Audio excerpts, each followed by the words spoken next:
Okay, good morning, everybody, and welcome to Norwich City Council Licensing Committee. It's Thursday, 28th of January 2021, and today we have, today and tomorrow, we have hearings for three sexual entertainment venues, the first of which we'll hear this morning, one this afternoon, another tomorrow, and a variation. Those hearings will be held, and then we'll have a deliberation tomorrow afternoon on all three. Okay. First of all, we have apologies, please. Thanks, Chair. We have apologies from councillors McAllister, Ackroyd, Graham, Price, McCartney-Gray, Ryan and Brocheck-Colton, and we have Councillor Driver with us as a substitute for Councillor Brocheck-Colton. Okay, thank you. And just to confirm, we are quorate. We are. Yeah. Thank you very much. Okay, declarations of interest, please. I'm seeing none. Okay, well, I'll introduce the panel and everyone on the call first, and then we'll introduce the applicant for this particular hearing, and then we'll hear the report. So my name's Ian Stuteley. I'm the chair today. And I'll just read from my screen to make it easier so I don't miss anybody. I've got David Lowens, who is our solicitor from NP Law.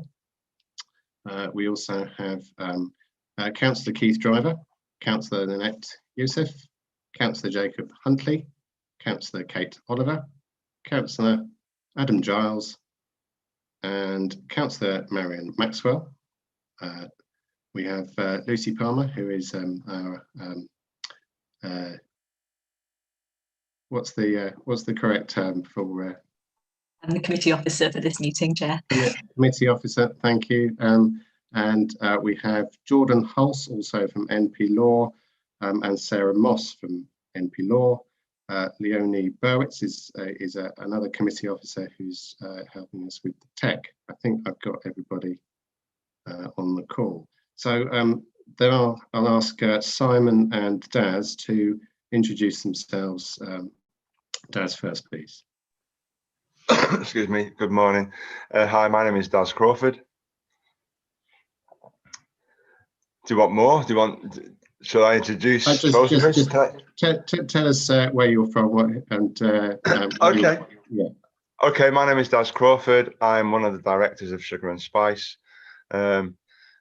Good morning. It's 2:30 in the morning from Hollywood, so this is. I'm looking forward to talking to everybody today. Okay, thank you and welcome. And Simon, please. Hello, yes, Simon Goodings, the other director of Sugar and Spice, and I'm sat in Norwich, ready to go. So, good morning. Okay, thank you. I left out Tiffany Bentley, who is our licensing officer.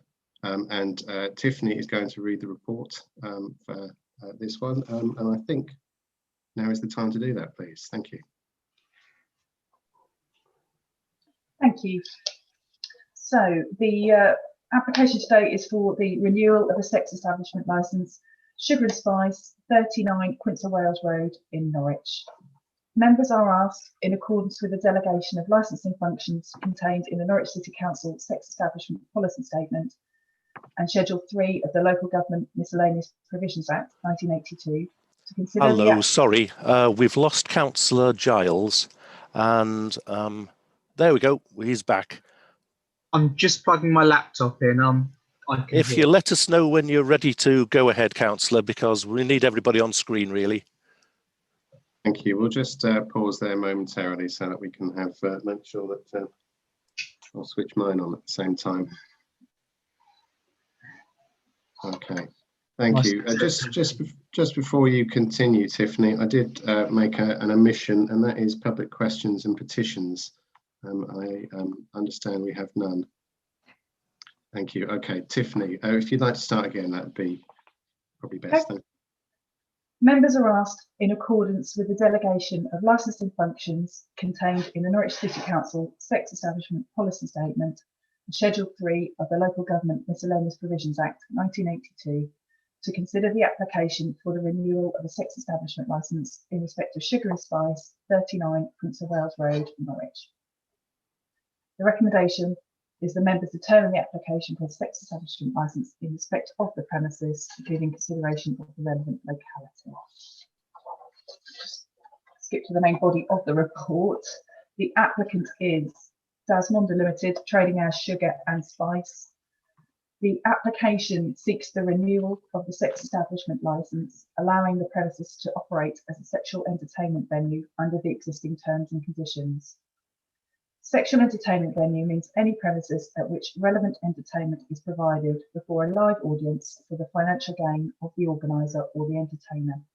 Relevant entertainment means any live performance or any live display of nudity, which is of such a nature that, ignoring financial gain, it must be reasonably be assumed to be provided solely or principally for the purpose of sexually stimulating any member of the audience, whether by verbal or other means.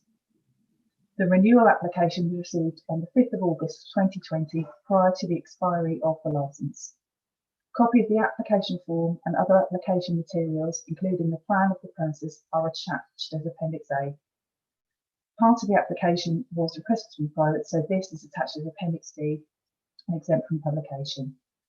A copy of the licence being reviewed is attached as Appendix B.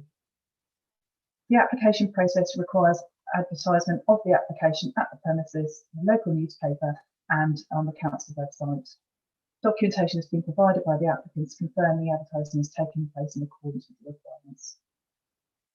These premises also currently benefit from a premises licence issued under the Licensing Act 2003. There are no relevant representations to this application. Responses were received from Norfolk Constabulary and from Norfolk Fire Service confirming they had no objection to the application. The Norwich City Council Sex Establishment Policy Statement came into effect in June 2020, making this the first renewal of this licence under this policy.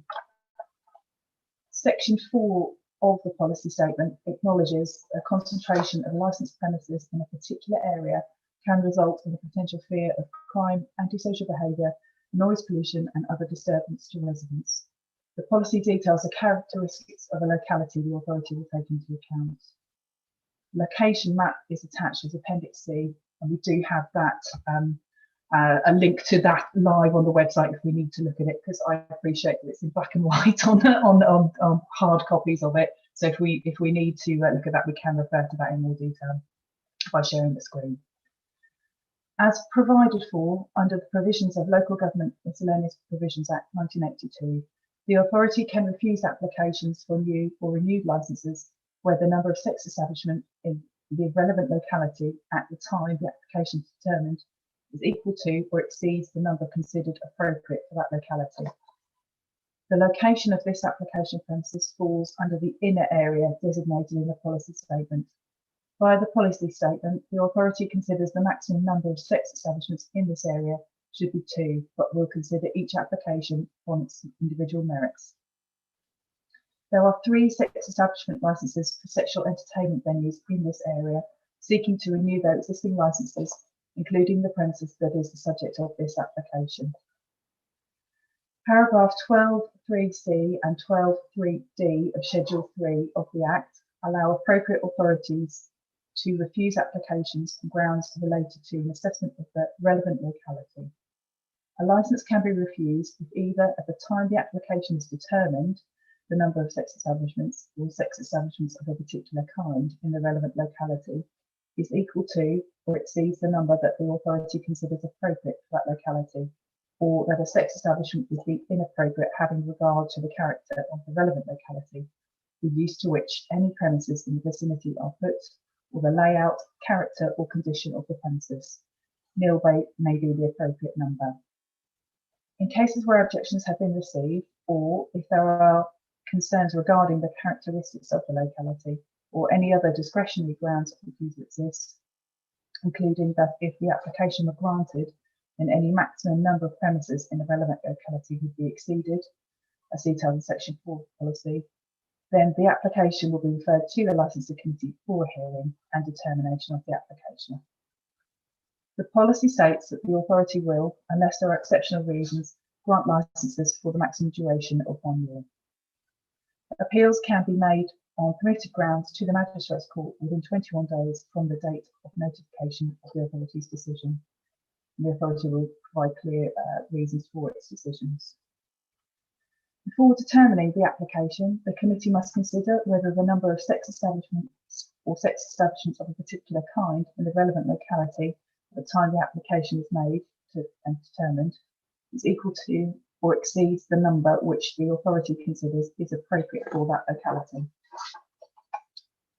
In determining the application, the committee must give appropriate weight to Schedule 3 of the Local Government Miscellaneous Provisions Act 1982, the Council's own sex establishment policy statement, in particular the matters set out in Section 7, Determination of Applications. When determining a licence application, the committee must have regard to any rights the applicant may have under Article 10, Right to Freedom of Expression, and Article 1, Protocol 1, Protection of Property of the European Convention on Human Rights, and that members must give due regard to the public sector equality duty as required under Section 149 of the Equality Act 2010. In determining the application, the committee may take such of the following steps as it considers appropriate in accordance with the above matters. Grant the application as asked with the same conditions, restrictions and terms. Modify the conditions, restrictions and terms of the licence by altering or omitting or adding to them. Reject the whole or part of the application. Finally, the committee is asked to note that it may not determine the application on moral grounds. And that concludes the report. Thank you, Tiffany, for that. Okay, so what we'll do now is David will explain the reasons why this committee is convened for these hearings and a few other legal details, and then we'll hear from the applicants before asking some questions. So David, please. Thank you, Chair. Yes, this matter is in front of you due to the policy change. You now have the policy noting 2, and you have 3 applications. You are able to depart from your policy for good reasons, and the policy says you may do so if you're minded, have good reasons to do so, and state them. The 2 matter areas where you may consider that one of the premises may not be as suitable as others, as mentioned, you have 12.3c, that the number of sex establishments or sex establishments of a particular kind in the relevant locality at the time the application is determined is equal to or exceeds the number which the authority considers appropriate for that locality. And the second limb, that the grant renewal, in this case, a consideration of renewal of the licence would be inappropriate, having regard to the character of the relevant locality or to the use to which the premises in the, the use to which any premises in the vicinity are put, or to the layout, character or condition of the premises in respect of which the application is made. You will be considering the individual merits of each application, and I would advise that in respect of the numbers consideration, you will also be considering the reasons behind that policy and sensitive. I've got an emergency and I need to go. I'll be back in a minute, hopefully. I'll stop speaking now. We'll pause. Okay, sorry, apologies. Yeah, let's just pause for a moment and we'll come back when Councillor Oliver is ready.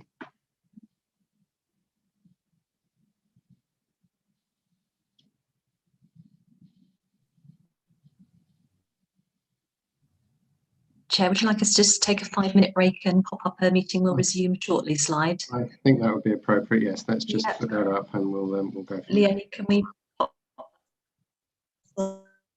slide up, please? And if everybody could just stay and perhaps we'll reconvene in about 5 minutes.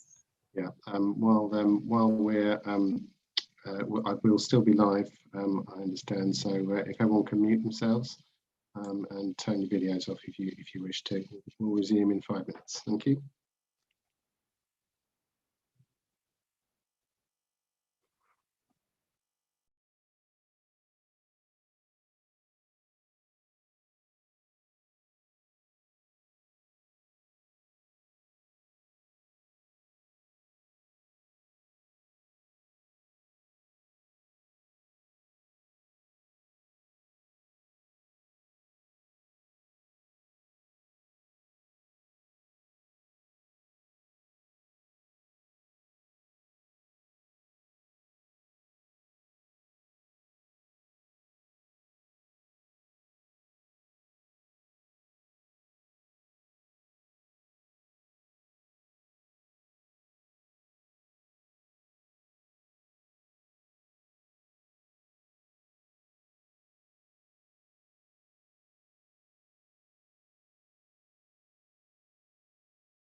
Hello, hello. Can you hear me? Right. Apologies for that. I had a massive crisis, which I've now dealt with, that I won't go into detail, but back and sorted, and sincere apologies for that. It was unprecedented.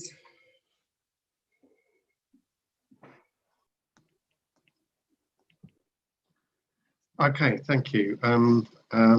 Right, if everyone's ready to resume, then we'll do that. And then David, if you'd like to pick up where you left off. Chair, thank you. So is everybody back who, yep. Lovely, if everyone's back. So there is the requirement that each application will be considered on its own merits.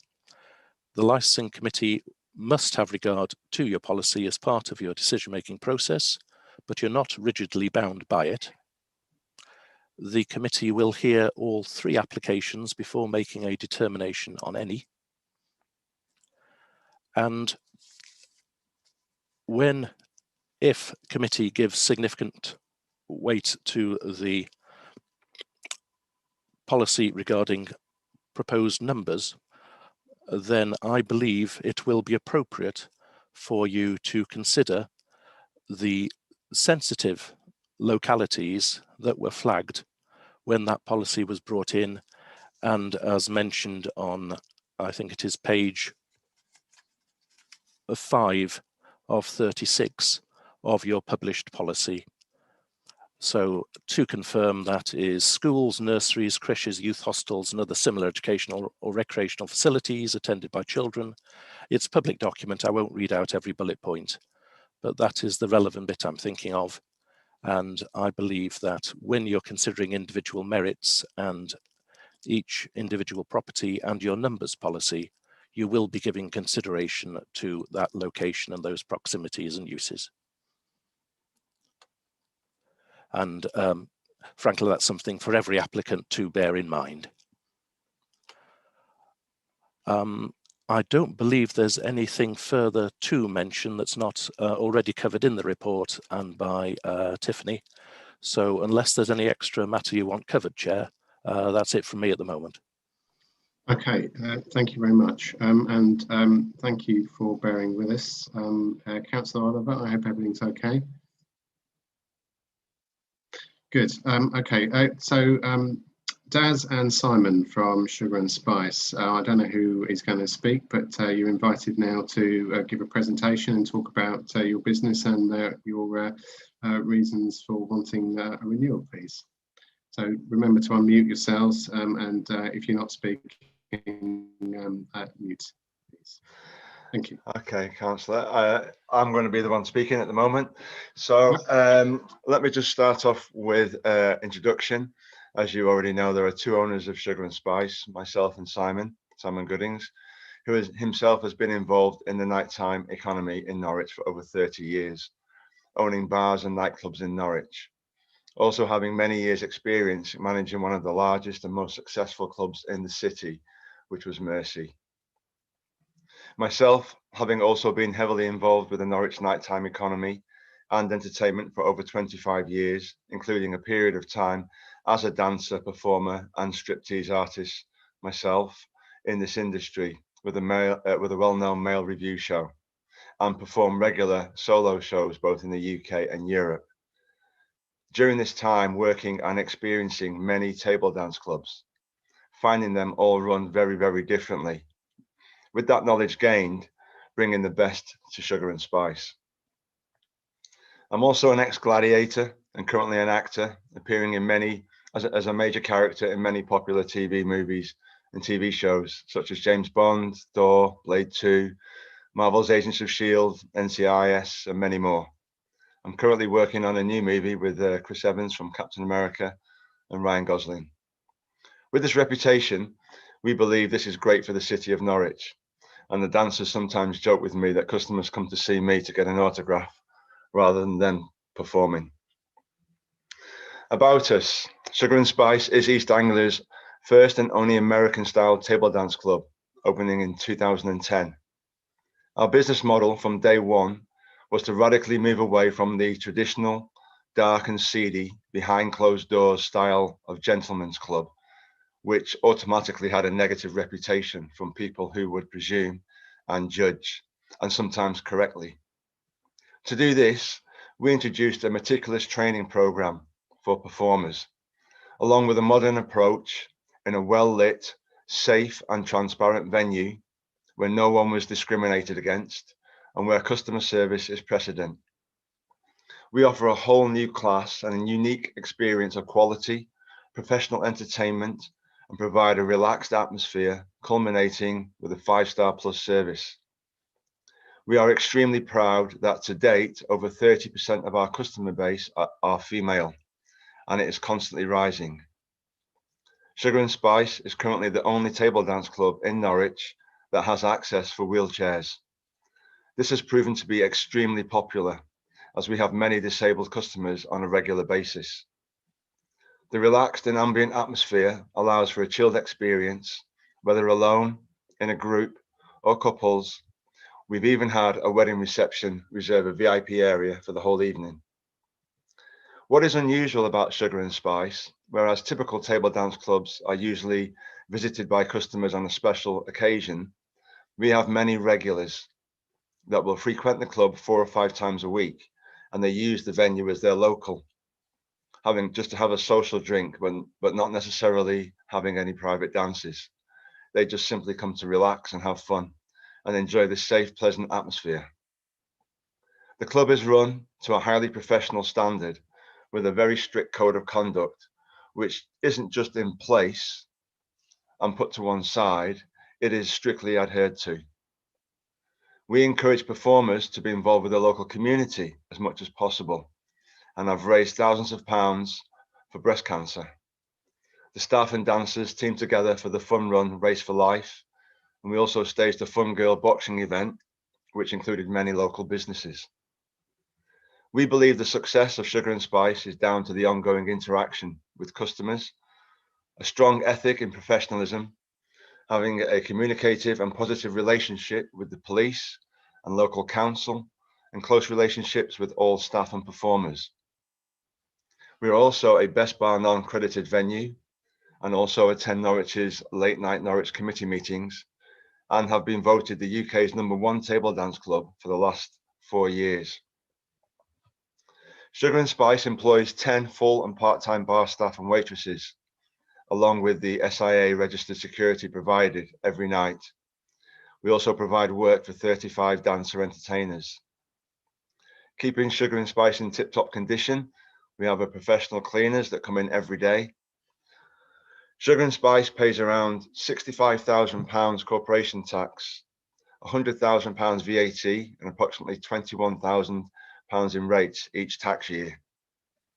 We purchased the building in 2014 and have reinvested about £500,000 by the way of an extension, which includes more private rooms, extra luxury seating, a brand new second stage on the main floor, a huge new changing room for the performers with private toilets and showers, a large new bright and airy staff room with exceptional furnishing including flat screen TV, vending machine and microwave, also a luxury apartment on the top floor, and the whole front of the building was also modernised. Government restrictions forced closure in March 2020. Having not been able to open since then as an SEV.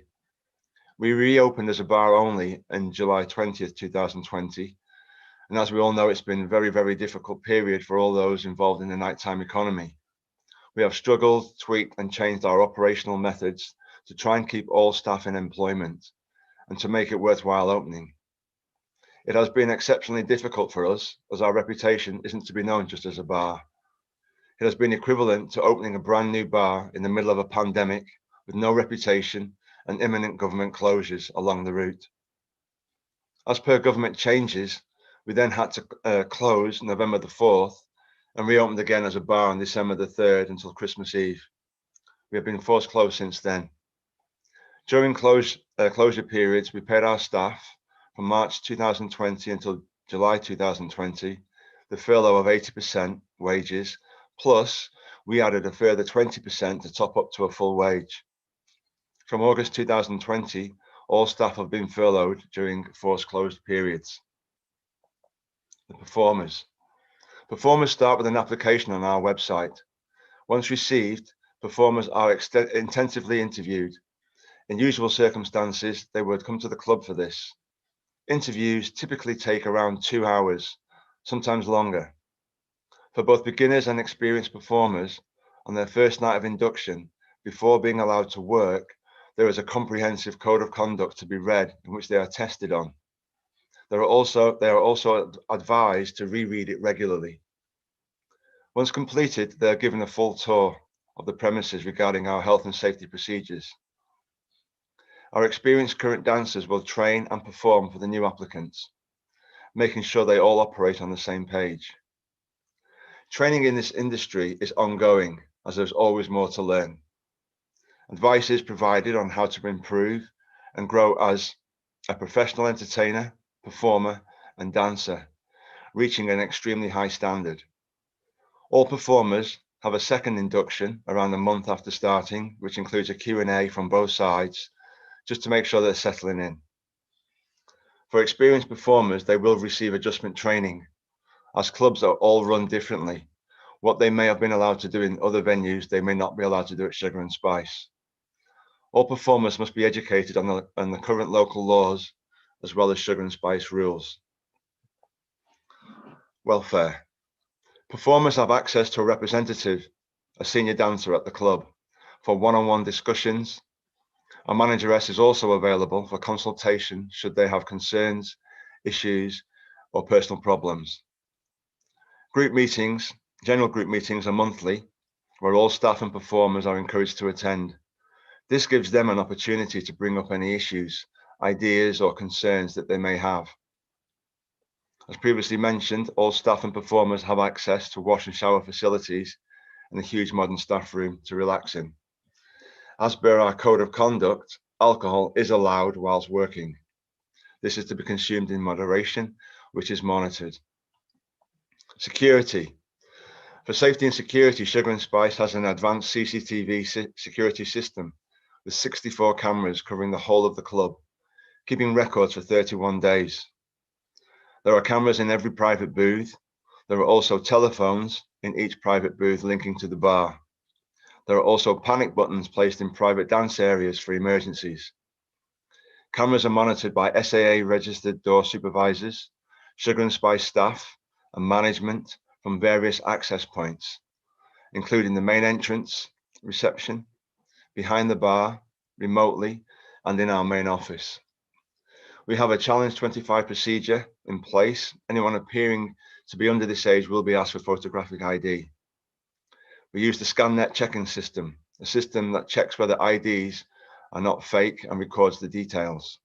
This was initially a free service, but it changed to a paid service in which we have purchased it ourselves. We also have a breathalyzer in use, should we be in any doubt. We have had our own phone app made specifically for Sugar and Spice, which is a performance time monitoring software. This stops performers under or overcharging customers and regulates the time spent with each customer. SAA registered security are employed every night we are open, which in usual circumstances is 7 nights per week. Regarding responsible drinking, to discourage anyone from binge drinking, we do not allow discounted drinks, and our staff are trained to watch for safe, responsible drinking and to report anyone that may be intoxicated. To summarize, we are 2 highly responsible, experienced, and understanding, capable professional operators who have successfully worked together in producing the UK's most admired and top table dance club for the last 11 years. We have an extremely large customer base that follow and support us. We pride ourselves in providing a safe, entertaining environment, which has a highly respected and positive reputation and has proved to be extremely popular. We therefore would like to ask you to approve our application on these merits. Thank you. Okay, thank you very much for that comprehensive presentation. I'll open it now to members of the committee. Any questions that you might have, please? Who would like to go first? Councillor Huntley. Thank you very much, Chair. Good morning, Simon and Daz, and thank you very much for your presentation there. As you've addressed what you've done for staff, the provisions made for staff over the last year, including lockdowns, could I perhaps ask how will staff welfare and what provisions there will be for staff as we come out of the current national lockdown? Si, do you want to go? Do you want me to go? Simon, can you hear me? No, you can go. It's okay. Okay, sorry. With regards to the welfare, when we come back to normality. Well, as given the uncertainty of how we'll be coming out of lockdown, I hear what you say in terms of what you've been doing for staff thus far. Do you have a sort of plan or proposal of how to handle coming out of lockdown? When they come back, well, we will have a meeting with everybody just to see how we're quite, between the two of us, we're quite close to everybody at the club. So we will have meetings and find out how people have fared. And we do still talk to the girls, some of the girls, even now, even though we haven't seen them for a year, just to see what they're up to, what they're taught, what's been going on in their lives. And as I said, we do have a senior girl that when we start bringing them back again, that they'll be able to go to if they've got any problems. And we've also got a manageress and ourselves as well. We're always open to listen to the girls. Okay, thank you very much. Thank you. Any other members wish to ask a question? Councillor Youssef, please. Chair. Yes, thank you very much for that very comprehensive overview. I notice in your code of conduct you repeatedly reference contacting security personnel in instances of breaches of said code of conduct, both by the performers and by the customers in your venue. And I was wondering if you could talk us through a little bit more about what happens next. So do you have a policy on banning offenders and repeat offenders from the establishment? And also what training your security staff receive, considering what must be quite the sensitive nature of the incidents which might be occurring in the venue? Okay, so to the first question, which is, sorry, what was the first part of your question? Sorry. That's okay. I was asking about the security policy on repeat offenders that might occur. Oh, okay. So when you say repeat offenders, we don't have repeat offenders. Because of the way I also have like a mini code of conduct as you would for the security. So when they first start, they are briefed on what type of people we typically have. Table dance clubs, I don't know whether you've been to any, they've got a negative reputation. I don't believe that we, through my own experience, and I saw why, so we try to eliminate it before it even can happen. So at the door, the customers are briefed on what they can and can't do. That is the warning. So should they overstep that mark in the club, there is no more warning. They have to leave. It makes it better than letting them come in. They don't know what they can and can't do because every club is different. And then they go ahead and it changes the atmosphere of the club. So we keep a very, very tight rein on what goes on. So I wouldn't say that we do have any repeat offenders. Should anybody overstep the mark, we've got the CCTV to watch. The girls are all briefed to go to the management first, to tell them what happened, and then we can go and check the camera and see what should happen to that particular customer, whether they should be ejected, depending on what the level is. Maybe they didn't know. There's always, we need to get to the bottom of it, and there's always two sides to the coin. And in regards to the other question, which was, again, what was that second? It was regarding the fact that do your security staff receive additional training considering the sensitive nature of any incidents that might take place? Which is what I did answer at the beginning. Yes, they do. I do believe that because of the type of venue it is, it's not a typical bar, and doorman security just goes to, they stand there. They do need to be aware what's going on and the sensitivity of the type of job it is. So they are all briefed and they sign that brief, and I always make sure that they are aware of it. And I ask them when I'm there that, you know, they haven't forgotten it. I may even go over all the points again to make sure that they haven't forgotten them. Thank you. Okay, thank you. Just to follow up to that, you say you have 10 permanent staff, is that correct? Are the SIA trained individuals part of that staff group, the permanent staffing? No, they're not. Right, so that you have them on a self-employed basis, or they're an agency. The security are from an agency, a well-known agency in Norwich. Yeah, okay. And what sort of ratio do you have between the numbers of those SIA staff and customers? We have to have a minimum. It's 2 on a Friday and a weekend, and then 1 during the week.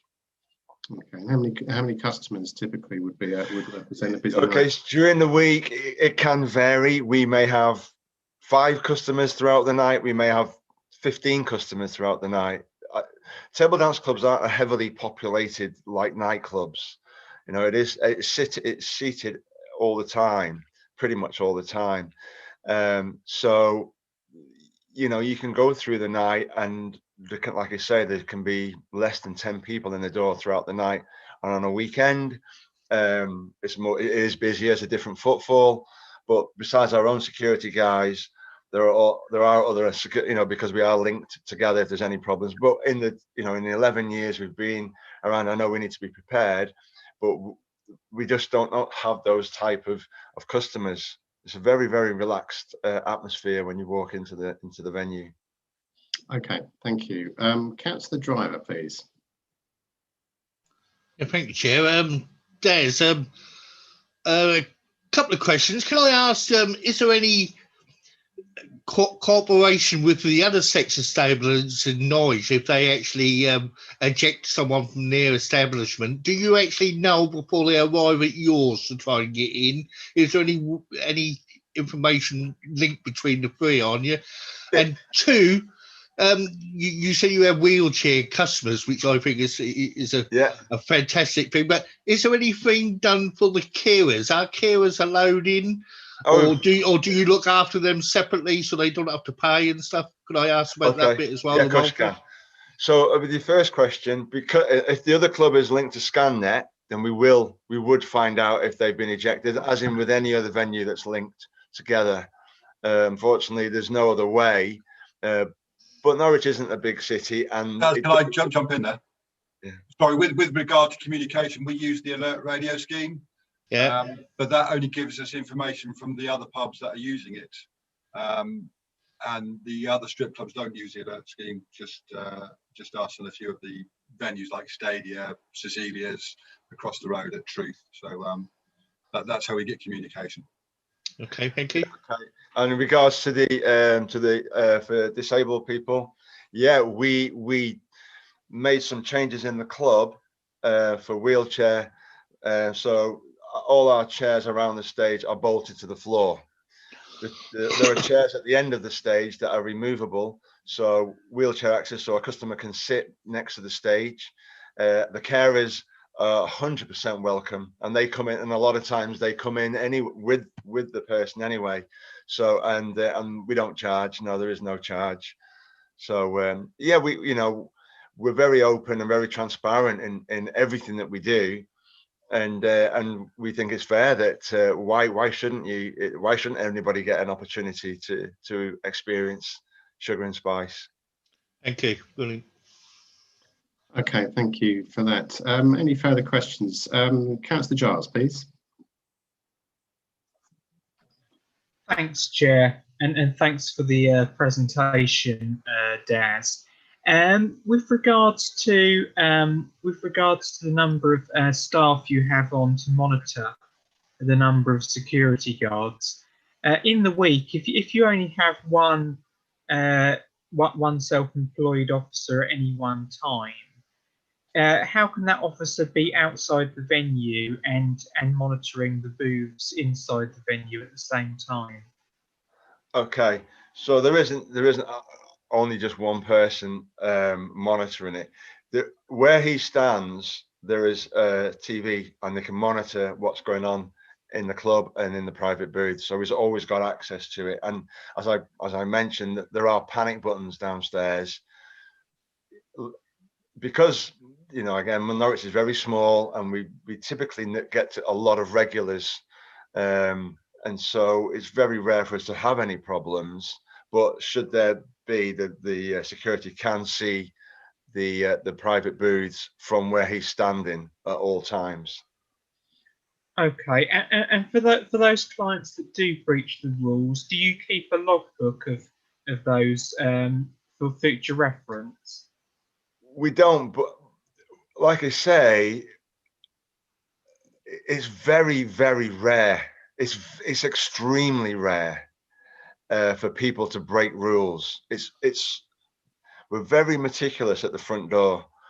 Sorry, can I jump? I mean, our doorman, our main doorman, he's been with us 8 years. So anyone that is on our naughty list, he's well aware of who they are. There are 4 or 5 people we don't allow in, but not for breaching rules here, just because of the type of person, the trouble they cause around the city. And he's been with us 8 years. He's a very experienced doorman, so he knows all the faces that we don't allow in. So that would, I mean, we don't actually have a written list, but myself, the doorman, know exactly who we don't allow in. And pretty much, you know, I'm here nearly every night we're open, and you know, I sit in the office and I can monitor the cameras from up here as well. If the doorman does have to come in for an incident during the night, you know, it's normal. The manager will cover the door will be hold, no one will be allowed in and out while the doorman's inside. And of course, I can go down and assist in any way we need at all. But we've got to remember, you know, Sunday to Thursday, we're not talking high footfalls of people. I mean, in theory, he could walk off that door and come back and still know when to walk past the club. So it's that kind of scenario, if that answers it a bit better. I'm glad to hear, sorry, Chair, for taking up so much time. I'm glad to hear that rule breaches are rare, and you know, that's positive to hear. I mean, I'd take advice from our solicitor first on this, but if it was legally permissible, would you volunteer a condition that you do keep a logbook going forwards with anyone that does breach the rules? I wouldn't have an issue of that. I don't know whether we're allowed to. I can't see a problem with it, but yeah, it would only be a question of writing down our list of people. With our ScanNet system, we are able to flag up and log that person is banned. So if anyone we've taken ID off when they come in, generally we're taking IDs off people who need to be under the age of 25, so that wouldn't work for an older person. But if we've got the ID, it then goes into our computer system, gets scanned, a copy of that's kept on there permanently, we can mark that as banned. And there are a few people who you know, are logged on that as well. So if another doorman was working at the weekend, they put their ID in, it would come up banned for that reason. That was the beauty of it when it came in with the city, when 10 people had that system. That would then alert another venue, this person's been banned from this venue for this and this reason. Initially, Nathan Clark, the police funded 10 system ScanNets in Norwich, but a lot of the people, when we had to take it over yourself, a lot of the venues didn't carry it forward. We carried it forward. We paid the £3 grand and took on the system because it's very good. Unfortunately, you know, it works better when more venues in the city actually have it and use it. So, but we can log people that way as well. So that would form some sort of list. And just before I finished, David, would that be permissible? Councillor, I couldn't see a problem. The data will need to be considered under the legislation, so you don't keep more than you need, you don't keep it for longer than you need, but it seemed a perfectly logical, sensible reason to hold limited data, and it's clearly important that if the experienced doorman isn't there for whatever reason, whoever is taking over the role that night knows what he knows. Yeah. Okay, thanks very much, and thank you for giving me so much time, Chair. Thank you, Councillor Giles. Just following on from that, you say there's rarely any incidents, and that you don't keep a record. Could you put your just off the top of your head, could you give an example of how many incidents that might be reportable or recordable you might have had in the year before you were forced to close? Yeah, we closed. Roughly. Si, you want to step in there? I'd say half a dozen a year maximum. Yeah. Probably that's a bit I of would go, exaggeration. yeah, handful. And what kind of behaviour would constitute an incident that would be recorded? Just attitude, really. Just attitude towards the dancers. They're the biggest offenders. There's not very many of them, but there's people come in that, you know, just very disrespectful, and we don't tolerate. What can sometimes happen is there are all types of people that go to table dance clubs, and the problem, it's not a problem, it's just the way it is. Every table dance club is different, and what girls are allowed to do in one club they're not allowed to do in another, and so on. And customers aren't aware of, they may go to a venue where they can do things which shouldn't be allowed, and then they go to another venue and they think it's normal. So they think they can get away with certain things, and then they're in for a shock, because we are extremely strict and it's not allowed. So there could be an issue there, an altercation, because they may, you know, well, we did this, we can do this in blah blah blah club. Well, I'm sorry, you can't do it in this club. So that can, you know, that can be a bit of friction there. Okay, thank you. Yeah, it's important to note that the policy, local authority policy, applies to all venues. So I had Councillor Huntley, then we'll have Councillor Oliver and Councillor Driver. Councillor Huntley, please. Thank you very much, Chair. I just wanted to ask, obviously, before you closed, were there any incidents where the panic buttons were used? The panic buttons in 11 years, I believe, have been pressed less than a dozen times in 11 years. That's how rare it is. Thank you. Okay, thank you. Councillor Oliver, please. Thank you, Chair. Yes, Daz and Simon, I noticed in the contract there's some quite, I don't know how it compares to other contracts, but it seems to me there's a lot of expectations on the dancers with regards to professional relationships. And I was wondering, you know, in the context, as you say, and I agree, of Norwich being a small place, how, I don't know how to put it really. What would happen? You know, obviously dancers aren't allowed to date customers, but what about inappropriate behaviour outside of the venue? Have you had any issues with that? I wouldn't want to see dancers being blamed for perhaps customers seeing them on the street and thinking that you know, they do know them, as you're saying, they're involved in community work, etc. Does that make sense? Good question. Yeah. So a couple of the girls have said to me, some of them, they've told me that incident that's happened. They've been out, they've been in a supermarket, and the most embarrassing thing for the girl who said it, but she said it jokingly, is they call them by their dancer's name, and that was the only issue that I've ever come across, that they've been in a store and they didn't really want people to know. Maybe some of the girls do hide it, some of them aren't bothered about it, but that's the only incidents that I've that they've reported to me. I'm sure had there have been something worse, we would have heard about it. So yeah, it hasn't on the street. In the code, it does talk about they can become local celebrities because they get recognised. It's a small city, and the, you know, I talk to them about how to handle themselves in those situations, and we haven't had any problems. Thank you. Okay, thank you for that. Apologies for background noise. My dog is having a drink. Councillor Driver, please. Yeah, thank you. Can I just ask with this COVID-19, which is a nightmare for all of us, can I ask if you put in any other measures when you're going to open again? I mean, they take temperatures. I mean, will you check cars, not let people in if they had the injections? And do you think that will affect your club much? I mean, have you got to put screens up, or how are you going to cope with this with your staff as well? We're already doing well. We've not opened as an SEV since 21st of March when we closed, but we have been open as just a bar. We were doing temperature checks. As to how accurate our 49.99 temperature check machine from eBay was, I don't know. Well, but it was the customers loved it because it made them feel more safe. Yeah. We unbolted all the furniture around this chair from the stage. We moved it everywhere. We've curated, tables of up to 6. We've got tables of 2, 3, 4, 5, up to 6, all nicely spaced out. We've got some screens in some area. I mean, we've been through it all like everyone else. As to what happens when we open again, well, it's going to be a gradual process. I mean, I'm not psychic, but I can imagine the government will go back to a bar and then a late bar, and it will get less and less and less, and we'll just go with the guidelines as they come out. That's adapt, train, and go with the flow, really. But until we get further information, we can't really say too much, really, can we?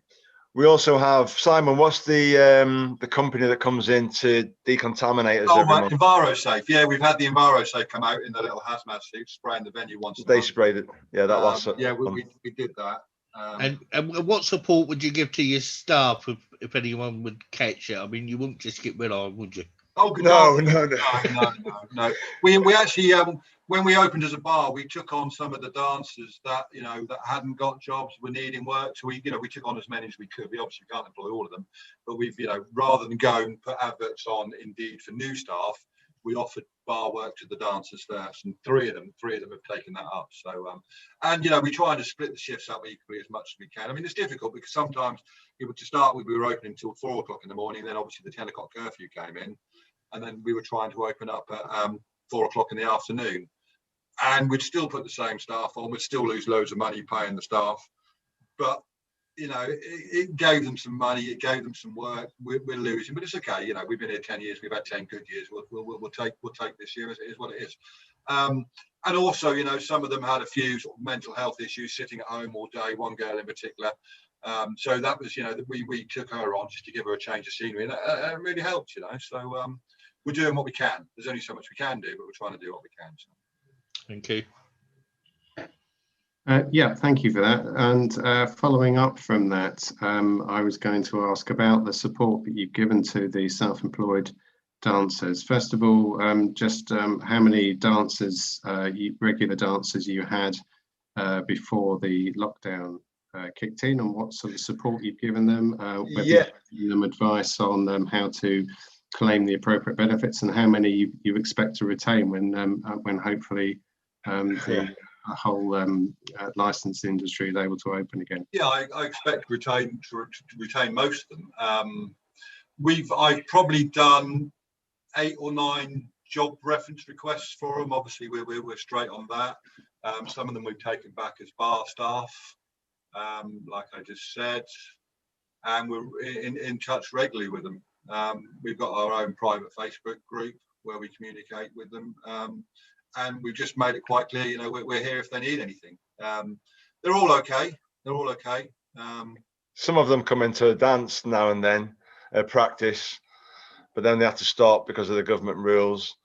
So we are in touch with some of them. Some of them, like you say, we don't know how many are going to be around when we reopen. We have had applications while we've been closed.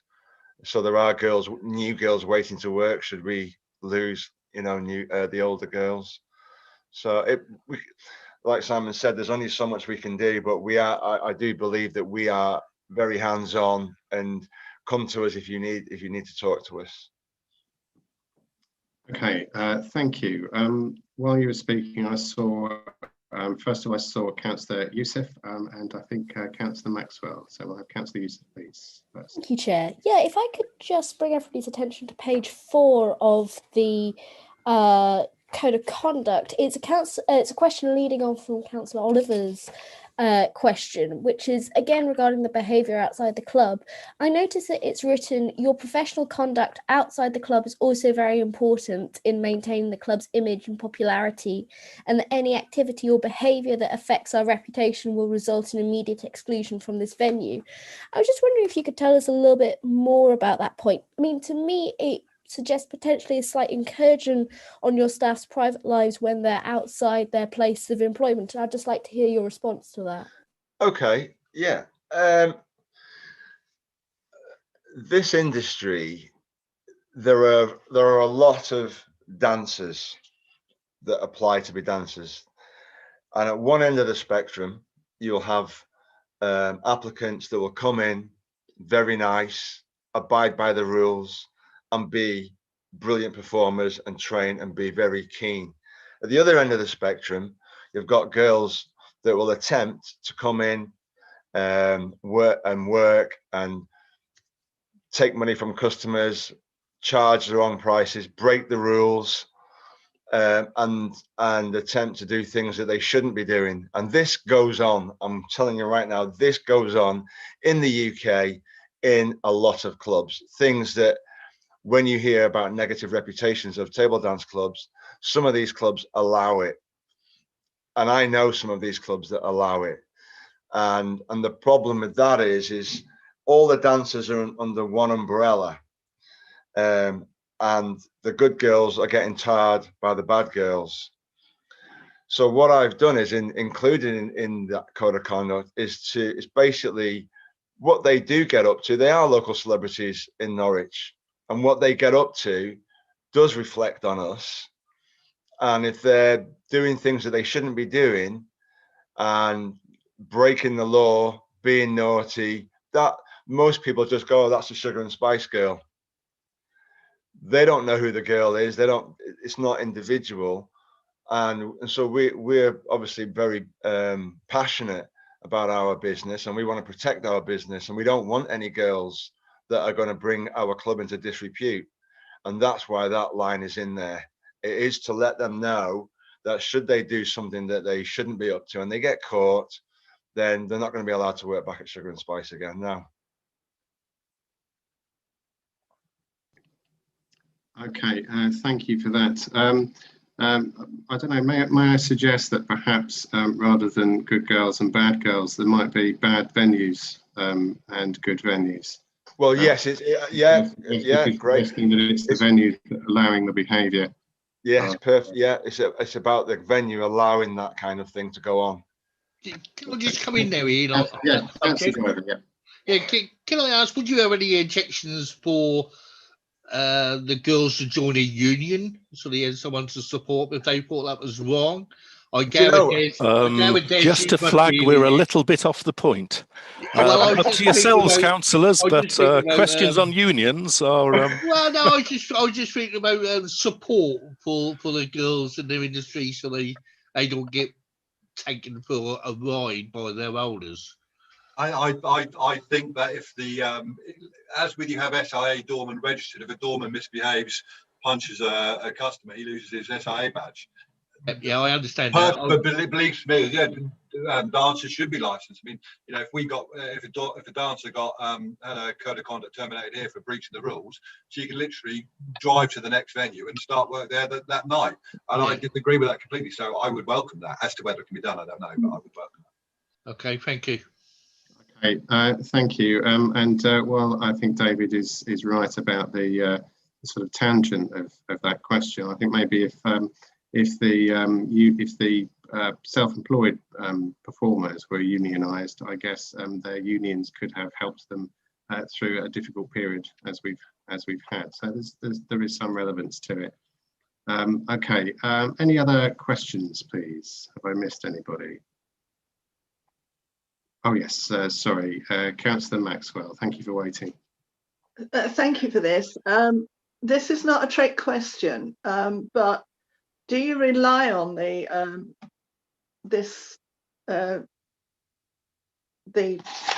green papers that we've got here for everything? And this is what you give the girls to sign? The code of conduct. Yeah. Yeah, we do update it. Actually, I think you may have one that's now out of date, but yes, the code of conduct is there for them. It is their copy. They do read it. They do get tested on it, and a lot of things that are in there have been added because a situation has arisen within the club, and we try to stop it from happening. So Yeah, it is expensive. Sorry, Zez. What I'm concerned about is, on looking through it, I don't know. I'm not putting a huge amount on this, but on page 10 and page 14, the amount that they can claim is in dollars. So would this stand up in court? It maybe should be a pound sign then. I know it should. I'm not trying to move. I've read it through all the time, but when you can make little mistakes like that, have you checked everything out? Oh, I see. Oh, do you know what it is? I'll tell you why. Okay, so the $3, what it is we have tokens in the club, and they've got dollar signs on them. Right. And customers buy the chips, the sugar chips, the $1, $5, and $10, and they equate to a pound, but they're in a dollar. It's got a dollar icon on the coin. Okay. I was wondering about the authenticity of the document, because you had some mistakes, tiny mistakes. It's not to prove I've been reading it all. No, but it's a great point, but the thing is, I could put a £3, but it's not actually a £3. It's actually a $3.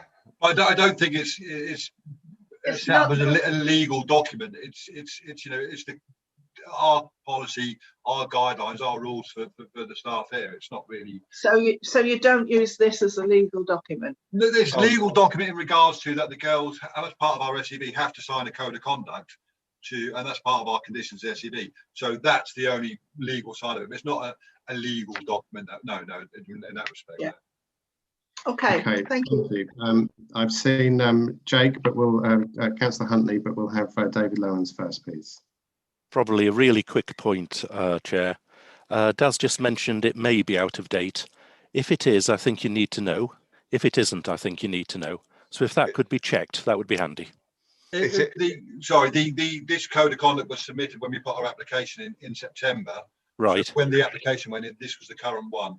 In January, we just go through it and then update it. So there might have been a couple of minor changes to that one. If you need the updated one, we can get it sent over to you straight away. But this was at the time of the application going in, this was the code of conduct. I'll tell you what, if you can illustrate what has changed, then committee can be aware and don't need to see the new version, perhaps. Okay. The only, oh wow, let me see if I can. Right, there was one particular part. Thank you. While you're looking for that to inform us about that, there might be an error on the first page under the subheading Sexual Entertainment Venue Licence. It refers to Norfolk County Council operating the SEB licence. Should that be Norwich City Council, David? It should, Chair. Okay, so that's an amendment to add. Okay,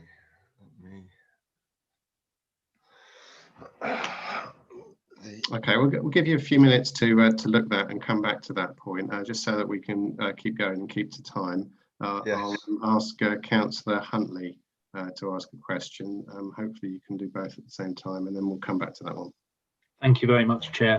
The first point I'd like to make is that point about the chips is covered on page 14 of that code of conduct. There's a sterling equivalent that's identified. Just because we've been talking about staffing levels and staffing arrangements, I noted that you said there were 10 permanent and full-time, part-time staff, around 35 dancers, and you mentioned cleaners. Are these part of your staff, or are they agency cleaners?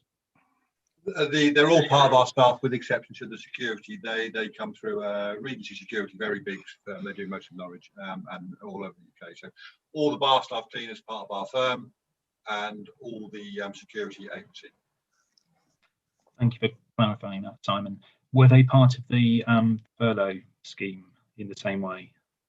Yes, with exception of the security firm, but I believe the security guy was furloughed by the security company.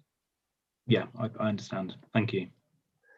Okay, I found where it's been changed. It was to do with the, so you're reading it on a PDF, correct? So I think it's page 17, under the terms and conditions regarding working at Sugar and Spice. We talked about the retainer. I don't know if anybody's read it in depth, regarding a retainer when they work at the club, and that has been changed now. It's not everybody that's it's 0.7. Yep, okay, so this is page 51 of the pack and 17 of the Sugar and Spice document in the green papers. Item 7, retainer. Can you explain then what the difference is there? Yes, this now. Oh, this is, sorry, I've got this is the old. I'm actually looking at the old one now. Chair, as this is a green document, I intended not to be publicly known. It would be, I think, best if that particular page could be sent to the licensing team or the admin team, and they can just email it round without having to need it mentioned on a live stream. I think you're close to asking for details of figures, which might be problematic. Yeah, okay, unless of course the retainer was just simply removed. I think that's probably a better way to treat it. If you wouldn't mind forwarding the new document, and then that can be, and then highlight the item that's changed. Okay. And we can have that. We can be informed by one of the committee officers. Do you need that right this second, or can we do this? Chair, you don't, as any determination on this application will be made after consideration of all three. So no, there's no great rush I'm aware of here to do it promptly. I can do it as soon as I finish the meeting then, yeah. Yeah, just after the meeting, that'd be good. Thank you. Okay, right. I'm sorry, should we email it to Tiffany? Yes, please. Okay. Yeah. Okay. Any other councillors indicating or questions from David? Okay, I've just got a last one on the fees, without mentioning any of those specific fees. How much do you make your customers aware of the costs associated with the selling of the various dances as they enter the club and during the process of selling? So what would typically happen is all the girls, again, it's in the code of conduct, they know the prices. First of all, they know all the prices. So when they're discussing with a customer what particular service they want, whether it be a topless or a nude private dance or whatever service it was they were requesting, the dancer would tell them the price. When they go down to the private room, as I mentioned about the app that we had made, the dancer has to put in a PIN code, and then she gives them an option of what service it is. The service will come up with the price. The customer can see that. And then they have to put it into the PDQ machine, and then he'll see the price on the PDQ machine, and it'll tally with the price that they've seen on the phone. And so there's no way that the prices can be fluctuated because of, you can see what the price is. And also, sorry, Dad, we've got it on our TV screens that advertise the club. The standard prices are all clearly displayed on three big screens. Plus the TV. Yeah. Okay. And with those prices, are you also clear about the time period? Yeah, it has the time. It has the time on it, and when the girl is, if the customer asks, or how much is it for a private dance, and she may say one dance is X amount of, and 15 minutes is X amount, and so on and so on. And again, on the timer in the private booth, once she's typed in what particular service it is, whether it be, let's say, for a single dance, a clock will then appear for 4 minutes, and it will work its way back down to 0, and then so they know that it's finished.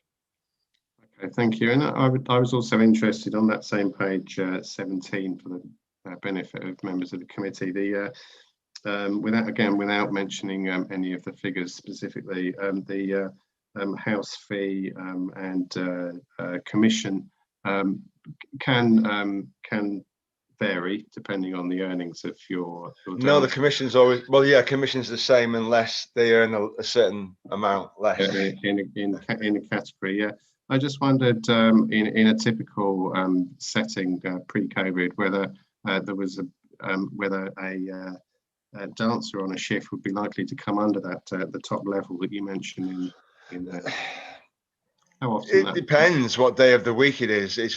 It's a very up and down industry. Some nights the girls can earn exceptional money, and this is the thing of being self-employed, and the next night they may earn nothing. So table dance clubs aren't busy venues, but you only need a few customers for the dancers to be able to earn a living. It varies so drastically. I really couldn't say to you, I can give you a top earner, I can give you a lower earner, but like I say, it varies. And I do educate the girls on spending, because when some of these girls are earning really exceptional money and they're 18, 19, 20 years old, they forget that there's the next night to work, and then they don't earn anything, and they've spent their money on some designer shoes. So they do need to be reminded about things like this. Okay, thank you for explaining that. Yes, well, I'm self-employed myself, and we're all in the same boat at the moment. Yeah, that's it. Okay. Yeah. Thank you. All right, okay, I've got Councillor Driver. Have I missed anybody? Please indicate before I go to Councillor Giles, and then we'll have Councillor Driver. Does Keith want to go first, as he was first? Oh, apologies. I thought I'd missed you. Councillor Driver, then, please. Yeah, mine I'm not sure it's relevant or not, but do you serve food on the premises? We didn't used to. We do now. Can I just ask how many stars you got from the City Council Hygiene Department? I know it's not relevant. Okay, as you know, it's not relevant. So the advice I was going to give doesn't matter. We've got five. Yeah. That's really good. Thank you. That's all I want to know. I just want to know if you've done food in that, because that actually helps the patrons, keep the drink sensible. Yeah. And stuff like that. Yeah. Okay, thank you. Thank you, Councillor Giles. Thanks, Chair. I was just going to ask what correspondence, if any, do you have with the primary school down the road about any issues the nighttime economy might be impacting on them? And if there were issues that were identified by them or any of the residents' associations in the area, whether you'd be open to, attending meetings and liaising with them to negate such impacts. We've had no communication from them. If they wanted to, yeah, of course, no problem at all. I mean, don't forget we're a nighttime venue. We don't open till 9 o'clock at night, 8 o'clock Saturday. So, generally we don't see anyone from the. In fact, I'm on Piscos Road. I haven't even seen anyone from the school themselves. So, I think it works both ways. Okay, thank you. So just to confirm, you've not had any direct contact from the primary school, no complaints at any time since you've been operating? No. Okay, thank you. Councillor Driver was indicating again, please. Yeah, I'd just like to ask something what may help you. Is there anything that we do as a city council and put on your licence in which you would rather not have on there now? And would you change anything if we were permitted to do it? Chair, just to flag, this isn't a variation application. There's been no application for a variation application. Can I answer that? Yeah. Can we have our SEV money we had to pay for last year? I think in terms of change variations, obviously, as David said, there's no application, but of course the applicants are able to volunteer new conditions if they wish to. But in the meantime, right. Okay. Anybody else wish to indicate? Okay. Well, what I'll do then is because we're coming up to Councillor Giles, please. just in time. Sorry to be a nuisance. Just to go back on what I said earlier about volunteering a condition of keeping a logbook of those you've had to eject for breaching the rules. Is that a condition you'd be prepared to volunteer to add to your application? Yes. I haven't got a problem with that, Daz. Have you got any problem with that? No problem at all now. We could keep a logbook if you wanted. Okay. I mean, we keep a log of all the staff working that night, etc., etc. They're all existing conditions, bar staff, dancers, etc. So we can have a log on reception as long as you don't mind it being an electronic log. It makes it simpler for us if we use Google Sheets. As long as David is happy with the legality of that. Yeah. Yes. Okay. We'll confirm that. And then Usually at this point, we ask applicants to volunteer wording for such a. It's the Licensing Act that's getting in the way a little here. But yes, if you're of the view that the license should be renewed, and of course that decision's not been made yet, you haven't yet heard all the evidence from all applicants, then it'll be something for you to think about. And I'm sure your officers, if you're minded, and we do get to that stage, will be able to put some wording together. We've heard it ought to be electronic rather than paper-based, and that is noted. Okay, thank you very much. Sorry, can I just say one thing regarding that? There might be a circumstances where we ask someone to leave and we don't know their names. So, you'll have to just understand that situation. Yes, you can only do what you can. Yeah, perfect. But presumably you can still record an incident, and you'll have an electronic copy of their we can attach the CCTV from your CCTV. Yeah. Okay. Right. Okay. I've just got another question, really relating to the performers and their interaction with customers, and really about just to sort of indicate what sort of persuasive techniques, how much pressure is put on the customers to spend their money, because obviously you say that it is all about sales. Yes, yeah. It's all about sales. So how much pressure is put on them, and is there a line over which you cannot be crossed in terms of your dancers? Yes, yeah. How can you monitor that? Well, we do have a couple of things in place. First of all, performers are not allowed to approach customers until they've at least purchased a drink. Some venues allow performers to jump on customers as soon as they walk through the door. This goes on. I'm telling you how it is out there, and it's highly disrespectful.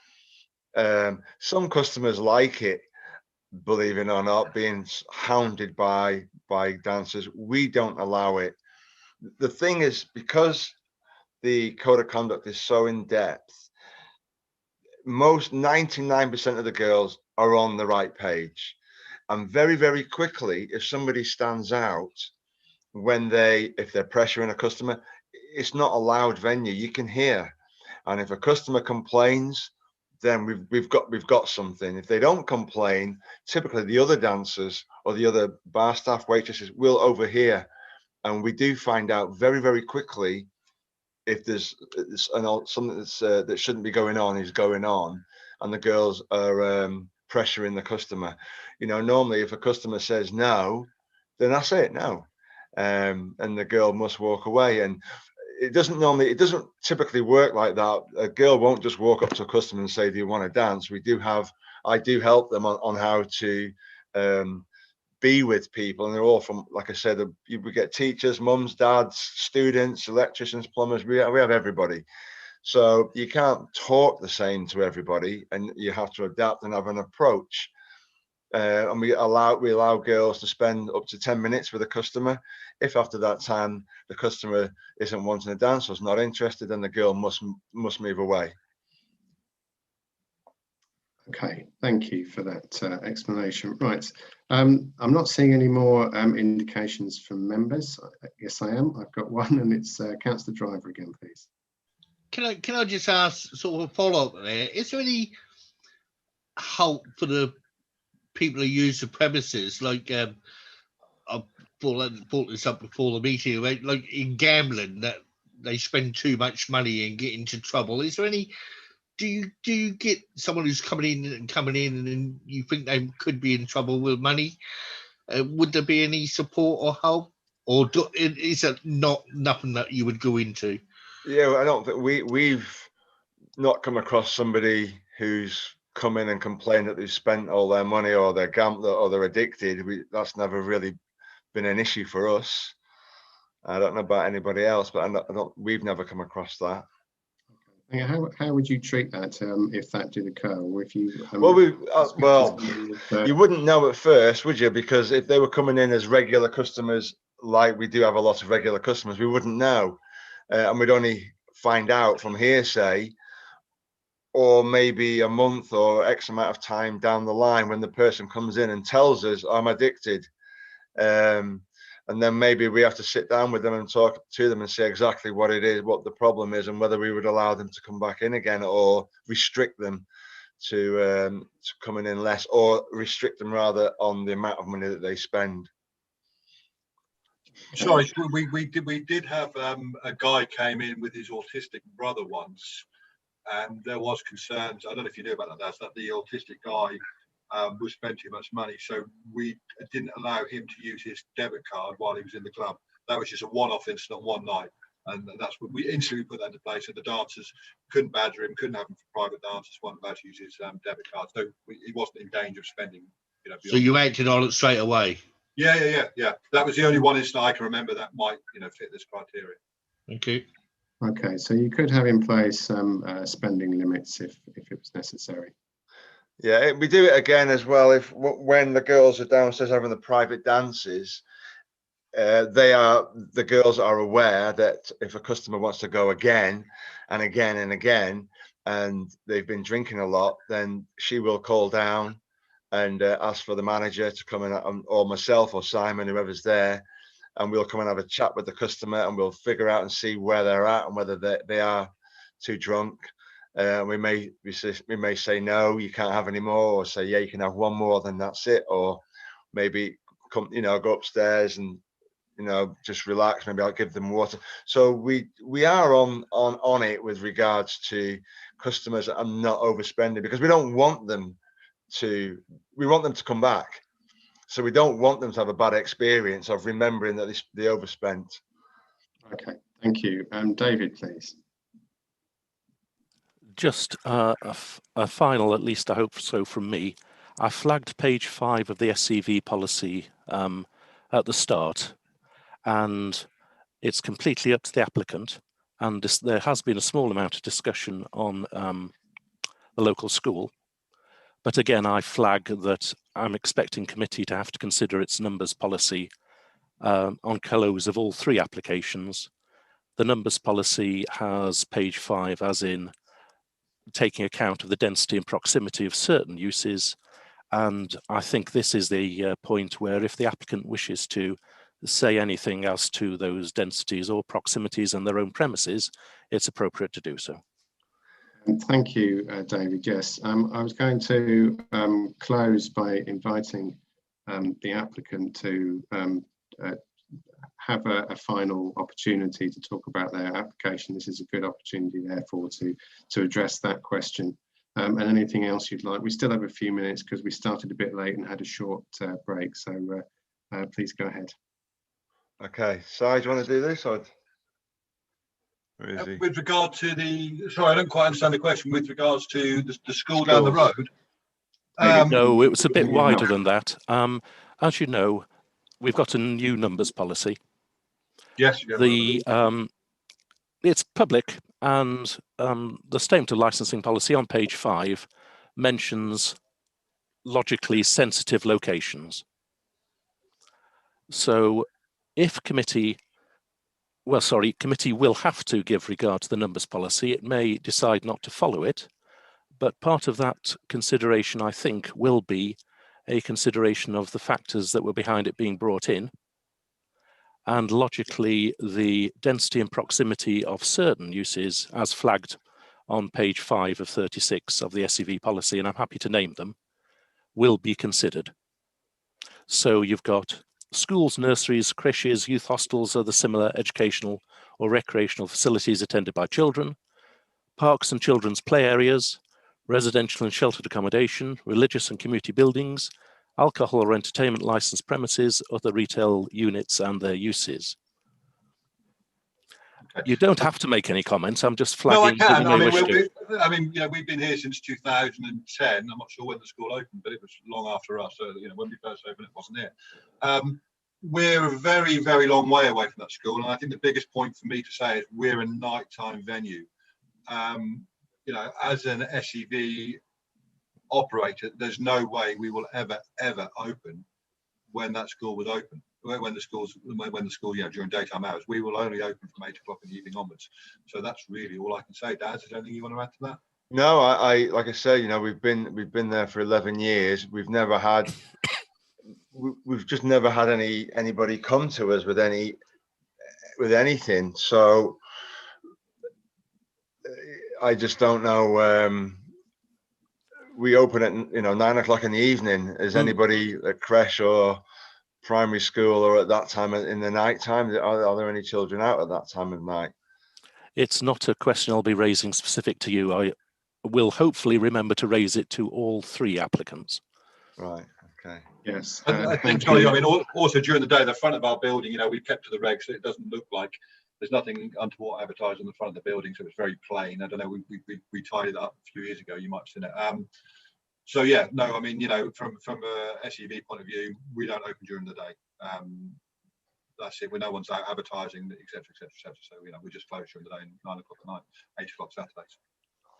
Okay, there are other items on that list that David read out, and for benefit of those on the call, I've put a link to that document in just for reference into the chat. The other items on that list are relevant to you after your opening hours or after you open at the beginning of the evening.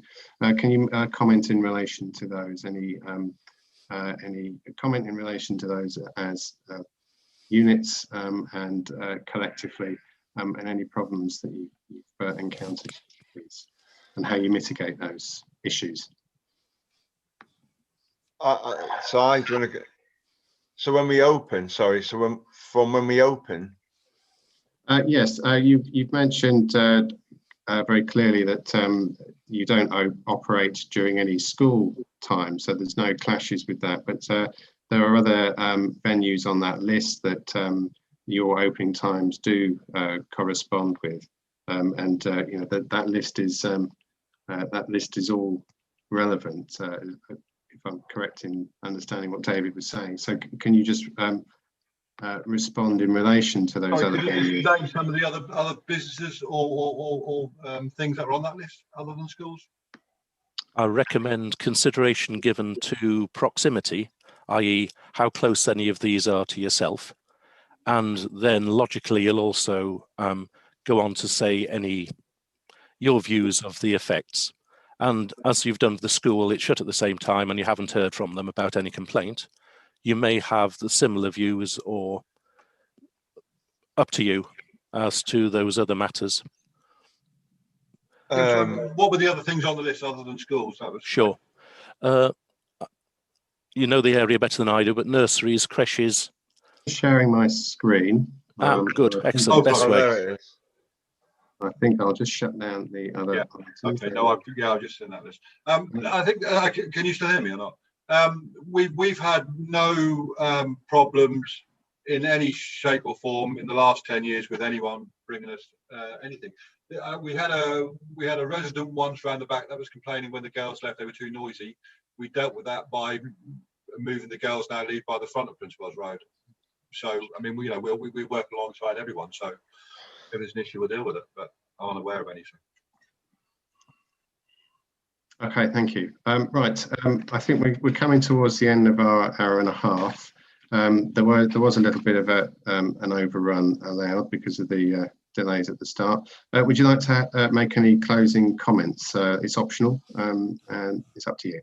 You know, as I mentioned at the beginning, all I'd like to say again is, you know, that we are two highly responsible, experienced professionals, and we've run the club for 11 years. It's been voted the #1 table dance club in the UK for 4 of those years. I we really hope that we've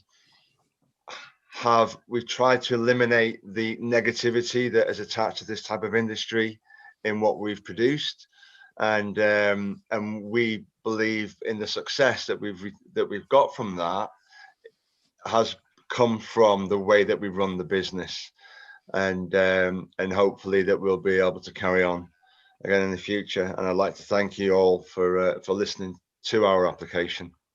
Thank you very much. Okay, thank you again for attending and for answering our questions. I think that unless David or anyone has any further comments to make, I think that no comments. Thank you, Chair. I think we're due a slightly updated policy at some time, but that aside, I think can't think of anything else. Yeah, okay, so that concludes this item 4 on our agenda, and we will return later, not before 1 o'clock this afternoon, for the next item 5. So in the meantime, thank you to everybody, and I'll ask Lucy to come in now and indicate to members what we should do next, please.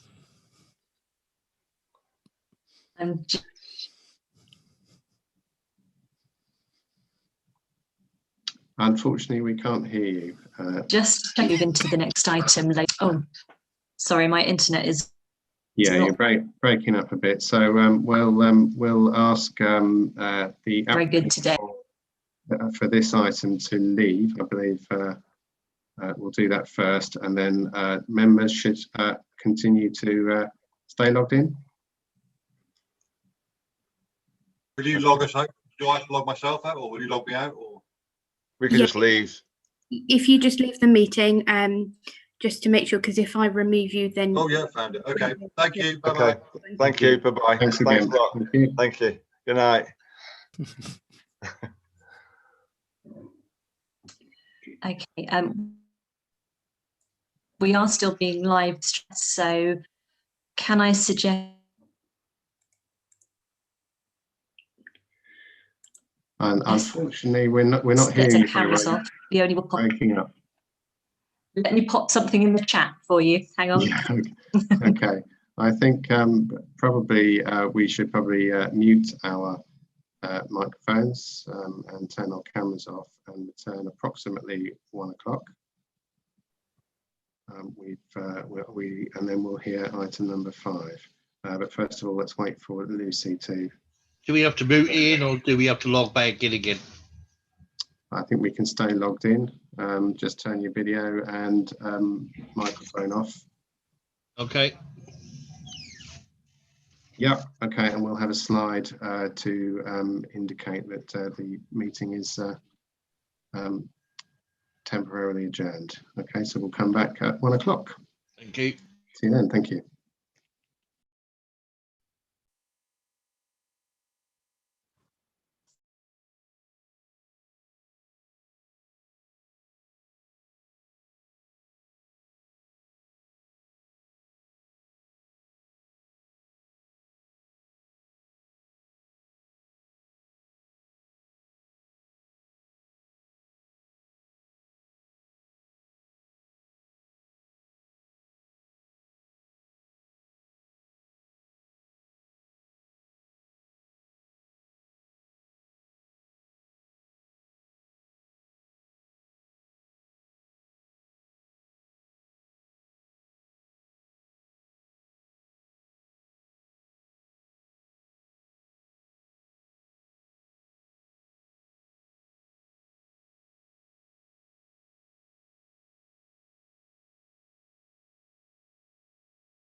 So I gave him a draw.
Lucy, can you hear me?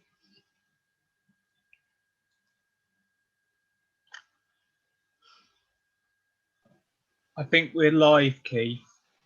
I can't get my picture back up because according to this, they stopped me. The host has stopped me. Ah.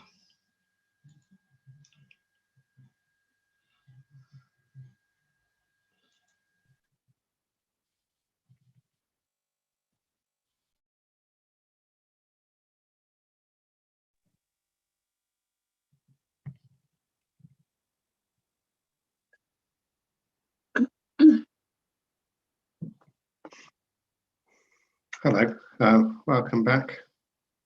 We'll just wait for everyone to come in after that break. And Lucy, perhaps you can confirm, or Leonie, when we have everybody back we need. I can't get my picture back up either.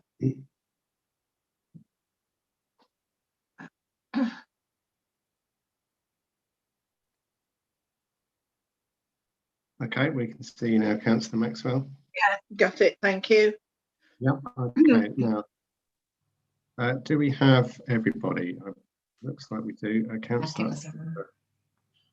Oliver is there. Okay, thank you. Welcome back, everybody. We have the next item. We'll need to admit the applicant. If we can do that now. We'll do introductions again, and then we'll hear the reports.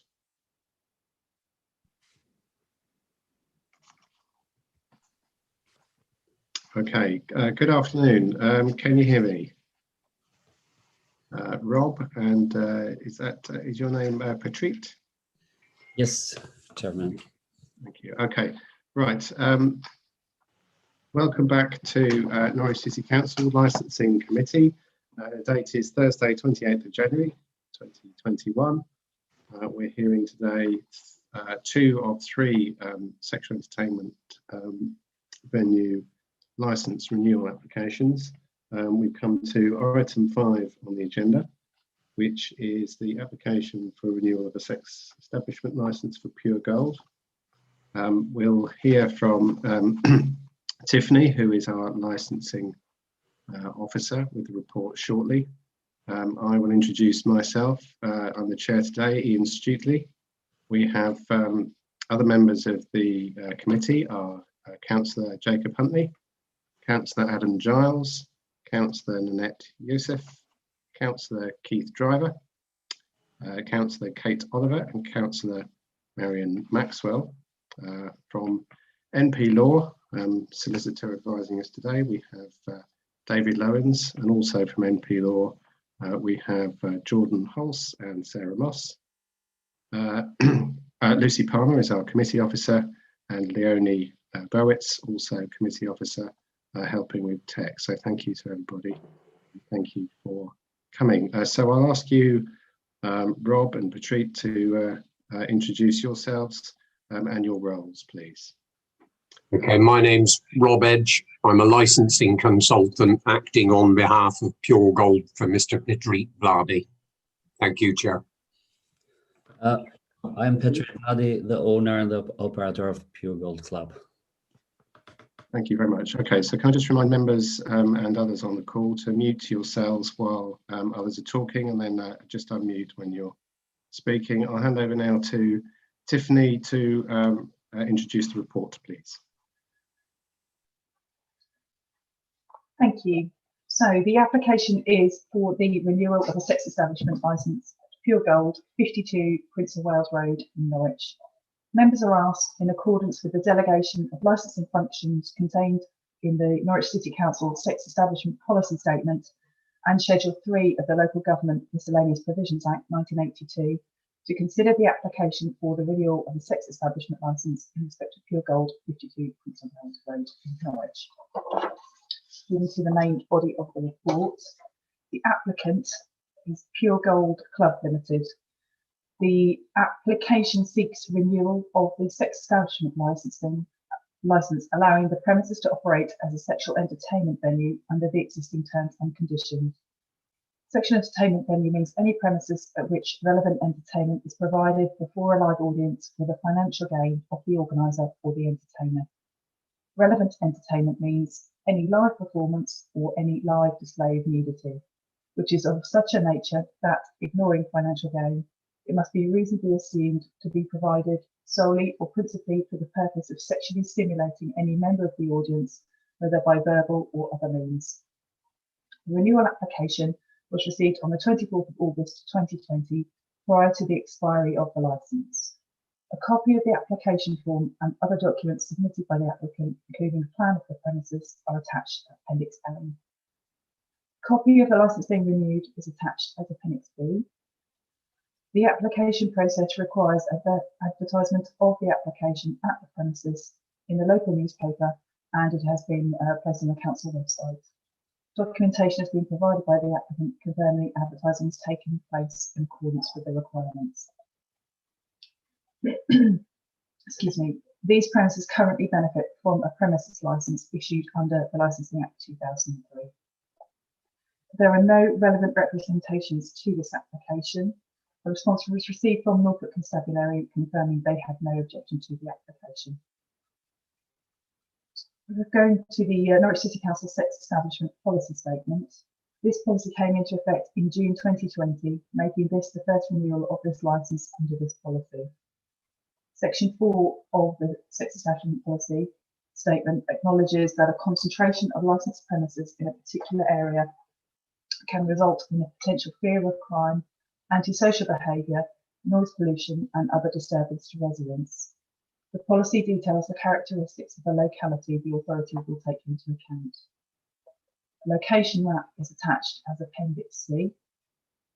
As provided for under the provisions of the Local Government Miscellaneous Provisions Act 1982, the authority can refuse applications for new or renewed licences where the number of sex establishments in the relevant locality at the time the application is determined is equal to or exceeds the number considered appropriate for that locality. The location of this application premises falls under the inner area designated in the policy statement. By the policy statement, the authority considers the maximum number of sex establishments in this area should be 2, but will consider each application upon its individual merits.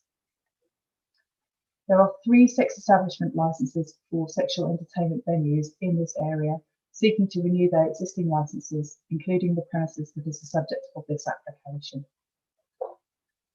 Paragraph 12.3c and 12.3d of Schedule 3 of the Act allow appropriate authorities to refuse applications on grounds related to an assessment of the relevant locality. A licence can be refused if either at the time the application is determined the number of sex establishments or sex establishments of a particular kind in the relevant locality is equal to or exceeds the number that the authority considers appropriate for that locality, or that a sex establishment would be inappropriate having regard to the character of the relevant locality, the use to which any premises in the vicinity are put, or the layout, character or condition of the premises. Nil may be the appropriate number. In cases where objections have been received, or if there are concerns regarding the characteristics of the locality, or any other discretionary grounds for refusal exists, including that if the application were granted, then any maximum number of premises in the relevant locality would be exceeded, as detailed in Section 4 of the policy, then the application will be referred to the Licensing Committee for a hearing and determination of the application. The policy states that the authority will, unless there are exceptional reasons, grant licences for the maximum duration of 1 year. Appeals can be made on permitted grounds to the Magistrates' Court within 21 days from the date of notification of the authority's decision. The authority will give clear reasons for its decisions. Before determining the application, the committee must consider whether the number of sex establishments or sex establishments of a particular kind in the relevant locality at the time this application is made, determined, is equal to or exceeds the number which the authority consider is appropriate for that locality.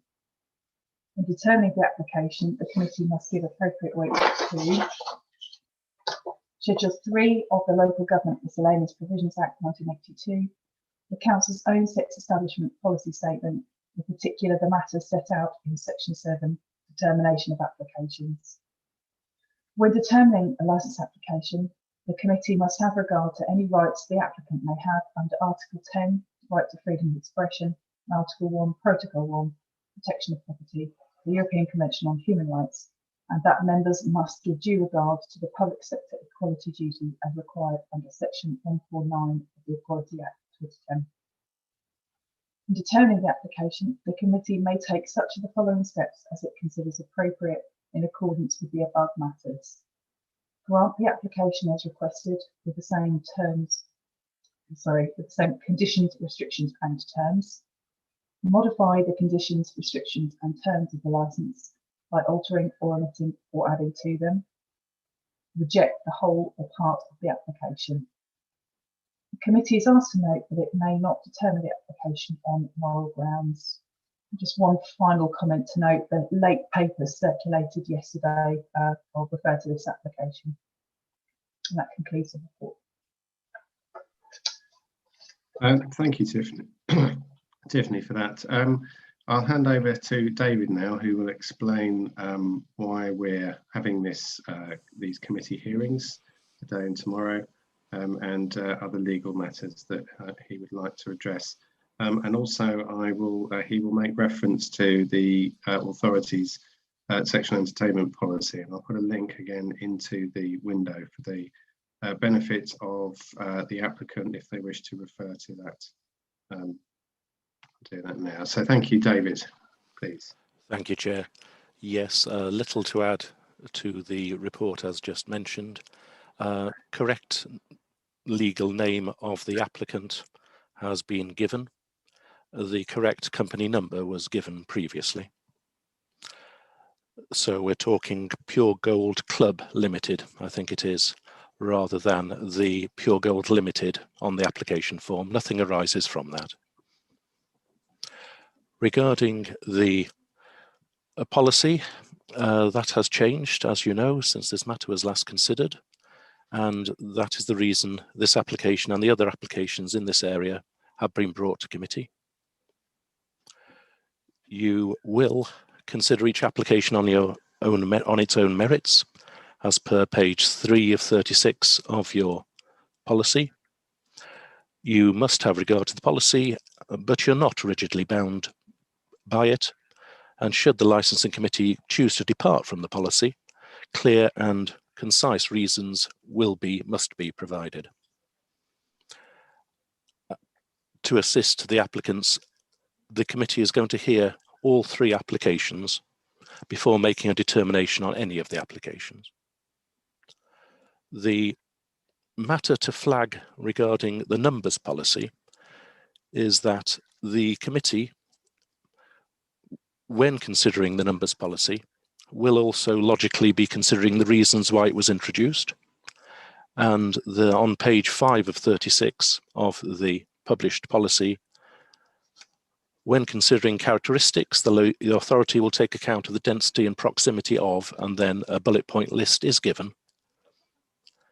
And by implication, those are sensitive uses, and logically proximity is proximity to the applicant premises. And it may be that the applicant wishes to be aware of page 5 of 36 when presenting their application to you. Unless you have anything you wish added, Chair, unless the applicant has any concerns on what I've raised, that's it from me at the moment. Okay, thank you, David.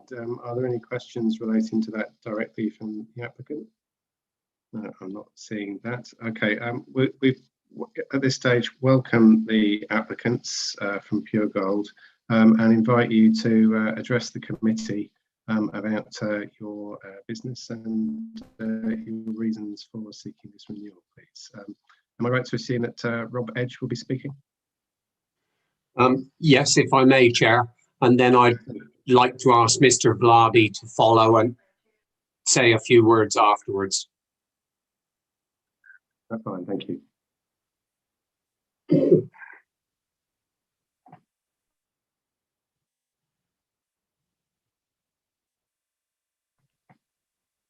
When you're ready, Mr. Edge, yeah.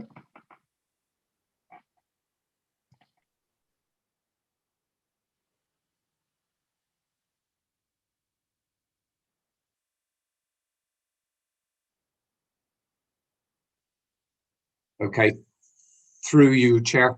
My name is Mr. Rob Edge. I'm a licensing consultant. I can, Chair.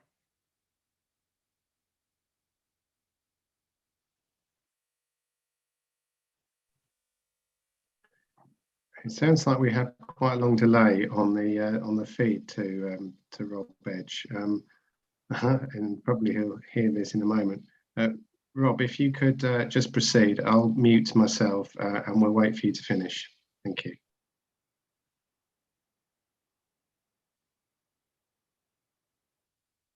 Okay, through you, Chair. My name's Rob Edge. I'm a licensing consultant acting on behalf of Mr. Petrit Vlade for Pure Gold. Firstly, we'd like to apologise for Mr. Chisnell, who's the general manager, not being present today for personal reasons. But Mr. Vlade, the owner, I may defer to on specifics of the club. Premises has been managed by Mr. Vlade since 2014.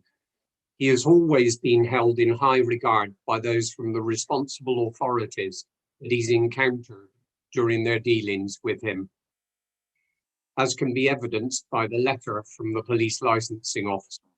Hence, there were no objections from either police, the licensing, or the ward councillors. The premises has always been well run, and Mr. Vlade takes his responsibilities very seriously. This is well demonstrated by his willingness to employ the services of a consultant to represent him today, and contacted me last year to assess the premises and produce a COVID risk assessment for him, demonstrating due diligence at the premises. This document was attached at Annex D to the documents lodged. Mr. Vlade is both a personal licence holder and the name DPS for the premises, in addition to holding an SIA badge.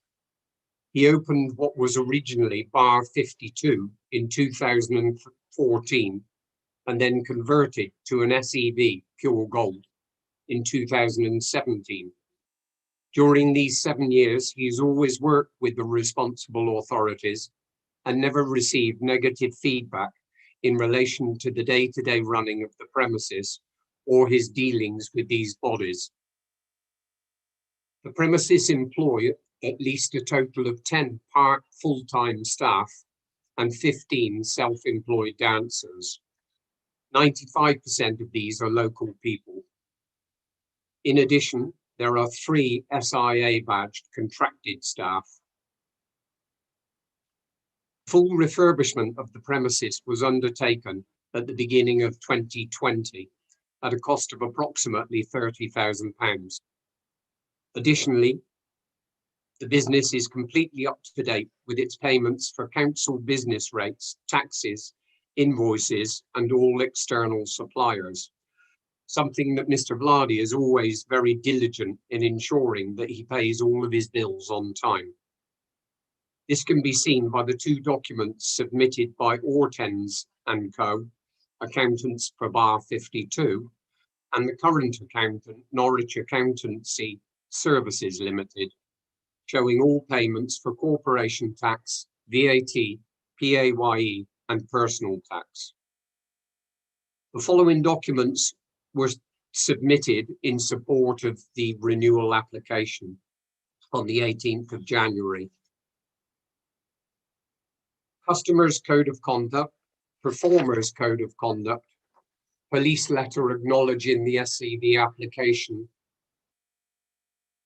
COVID risk assessment, and the accounts documents, as well as statements received from the performers.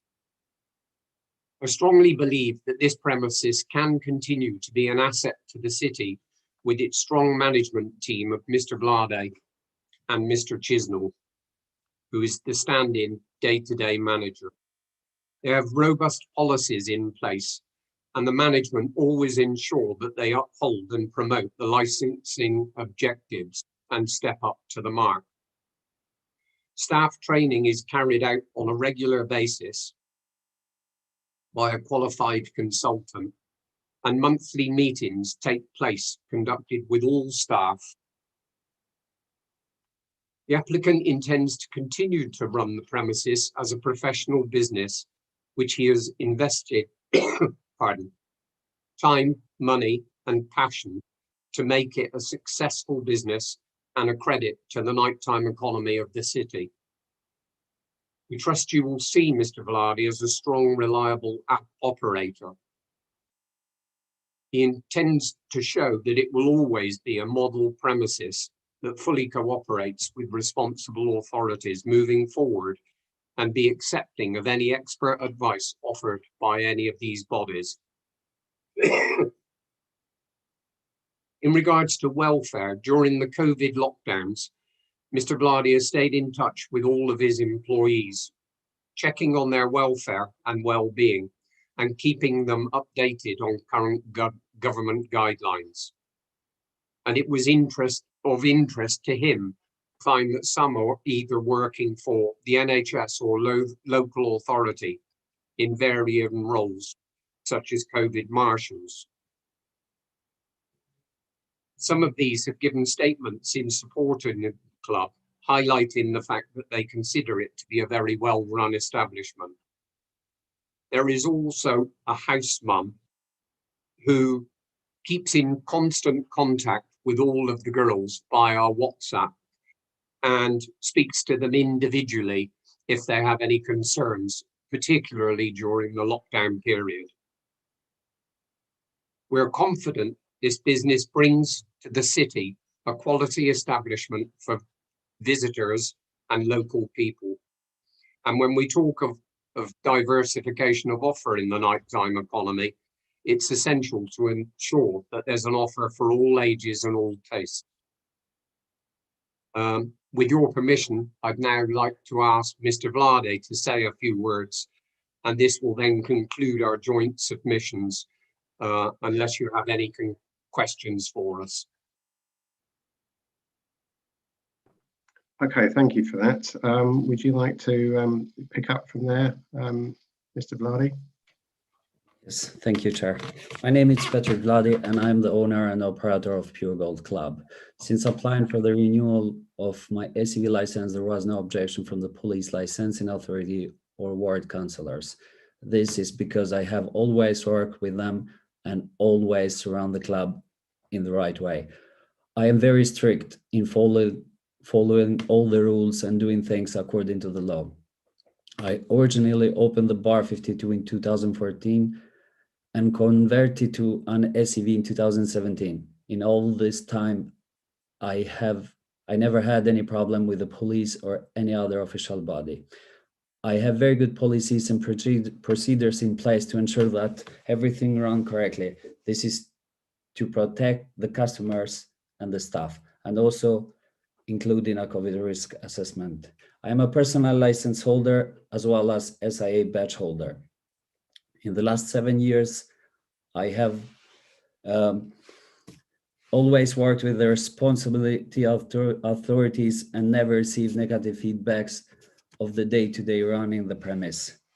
I have more than 15 self-employed girls who rely on the working to support their family. I carried out a full refurbishment of premise in the beginning of 2020. I have used the following document to support our submission, which were submitted to licensing on 18th of January. I and my management team always make sure that we promote the licensing objectives and run a very tight ship. I run the premise as a professional business, which I have invested time, money, and passion to make this a successful and safe business.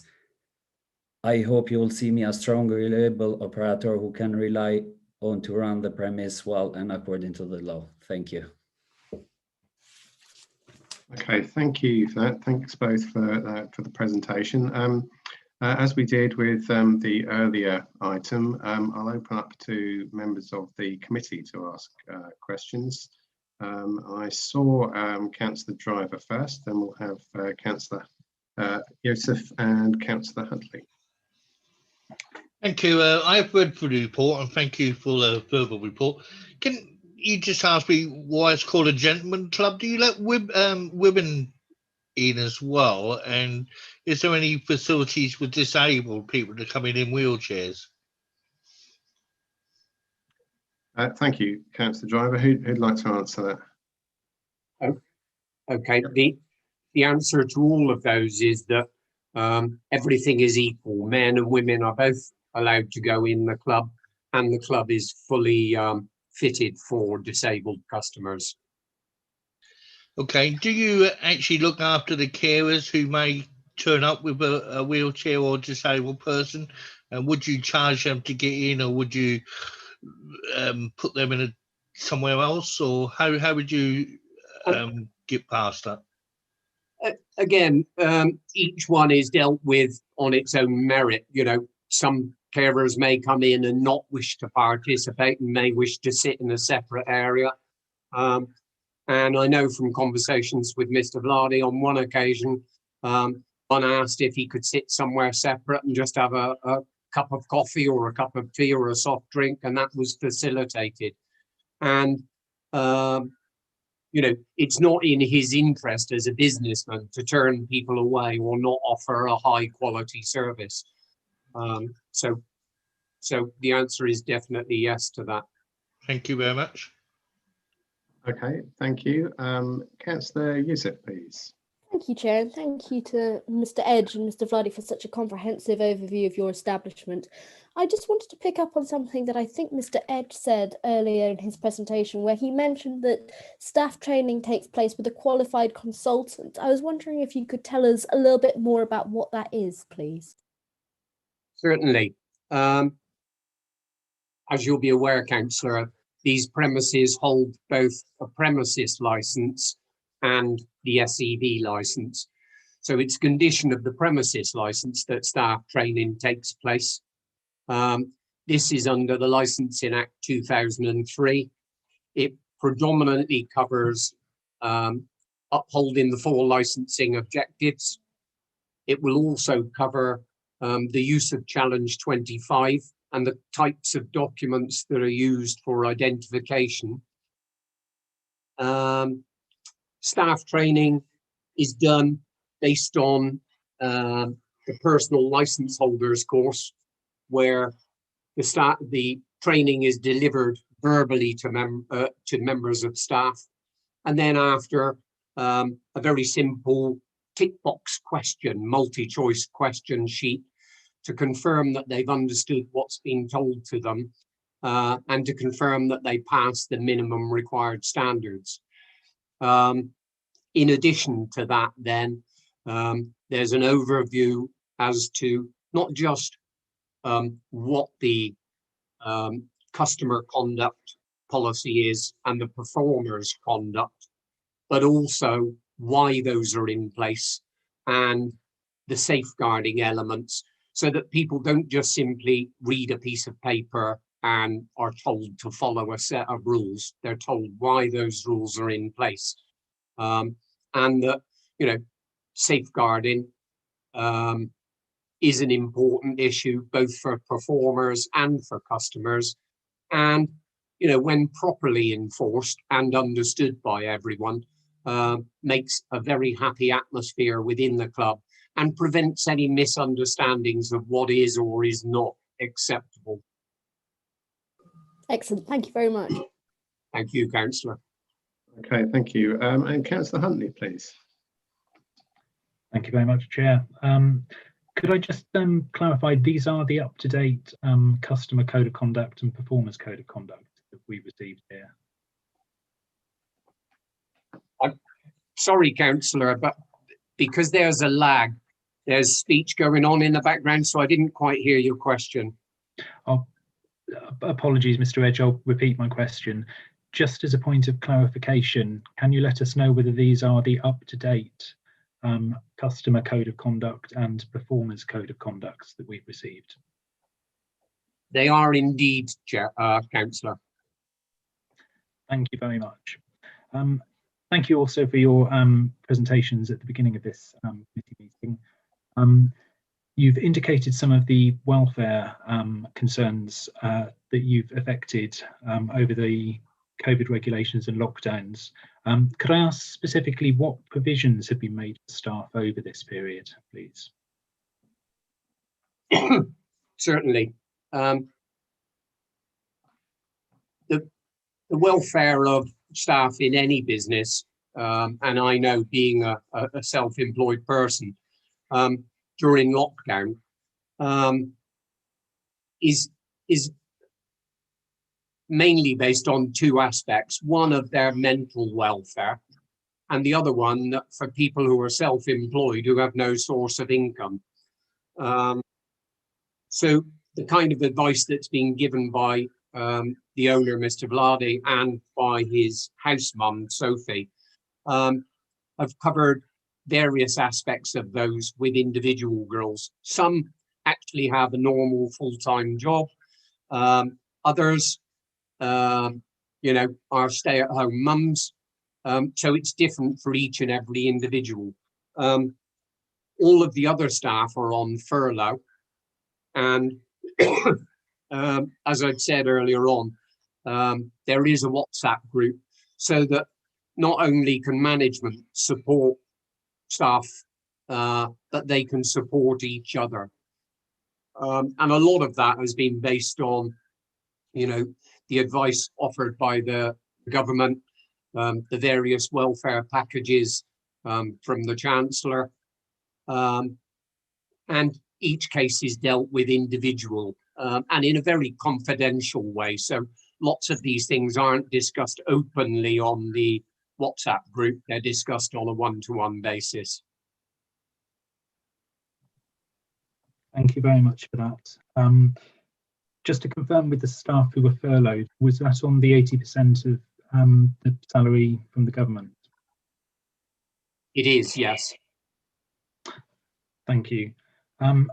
Going forward, as we come out of lockdown, what are the plans that are in place for reopening and the provisions for doing so, please? Right. I think that, you know, and these are conversations that take place between myself and many other clients. You know, the most recent announcement is, you know, that schools are likely not to reopen until the 8th of March. So a lot of people will be considering how they continue to do homeschooling and looking after, carrying out childcare until that period. Many businesses have to look at diversification. There is nothing definitive at the moment in place. Some of the key points that are in place are regular cleaning of the premises. Mr. Vladi has also re-employed me to update the COVID risk assessment and keep it under review until such time as you know, we know how we're going to move forward. I don't want to seem vague, Councillor Huntley, but you know, it really is a fast changing sort of situation. And that, you know, we will obviously follow the guidance. I'm a member of the Institute of Licensing, and it's something on the various forums that we have that is discussed on a regular basis as to how we're going to rewrite policies to operate in what will be a brave new world.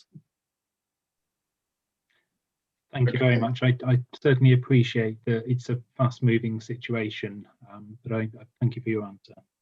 Thank you, Councillor. Thank you for that and for the answer. I'm aware that there's clearly a delay in the audio to you, Rob Edge. So I'd like to ask people to just wait at the end of each sentence before before beginning. So next, I had any more indications, please? Councillor Giles, you just wait a moment. Thank you, Chair. Would you like me to go through all of my questions, or should I do one and let others come in and then? I think let's go through each of them in turn, and then I think that will help with the audio situation with Mr. Edge. Okay. Sorry, is Mr. Yeah, he is. How many security staff do you have on the premises at any one time, Mr. Edge? There are a total of 3 SIA staff, and Mr. Vladi is also SIA badged. And do you have that quantity on at any one time? I'd have to refer to Mr. Vladi unless I look through the premises license for which days and which hours. But this will have been something that we've done with the police when negotiating conditions for the premises license, Councillor. Mr. Vladi, would you be able to answer that, please? Yes, thank you.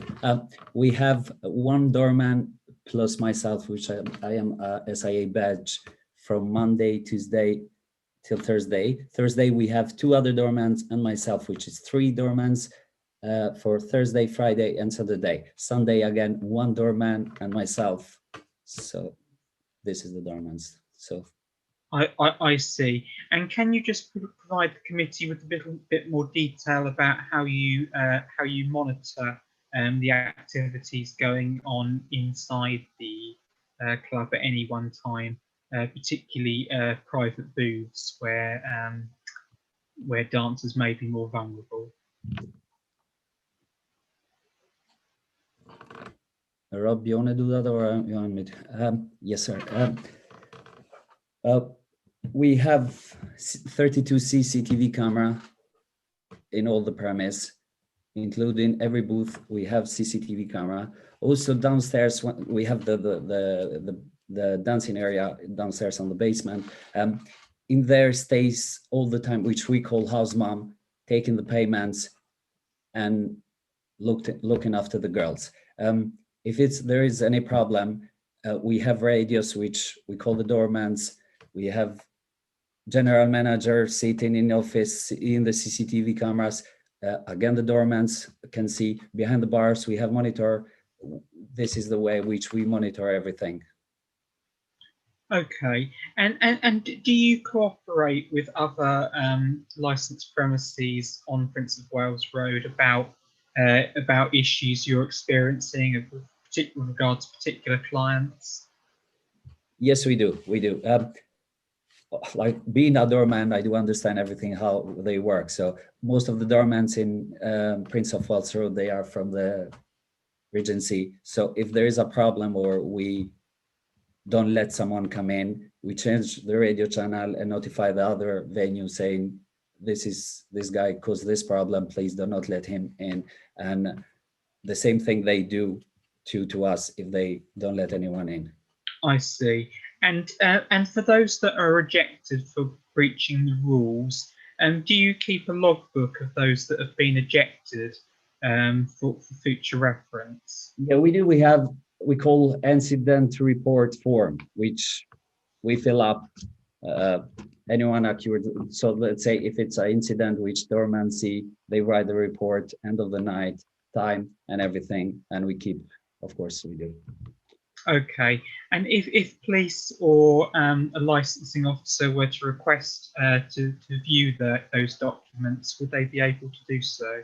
Yes, yes. Also the CCTV camera.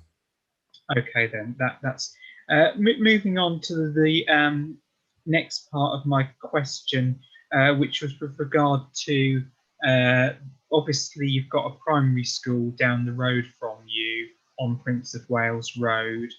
Have the primary school raised any issues with you about any impact your clients may be having on their premises.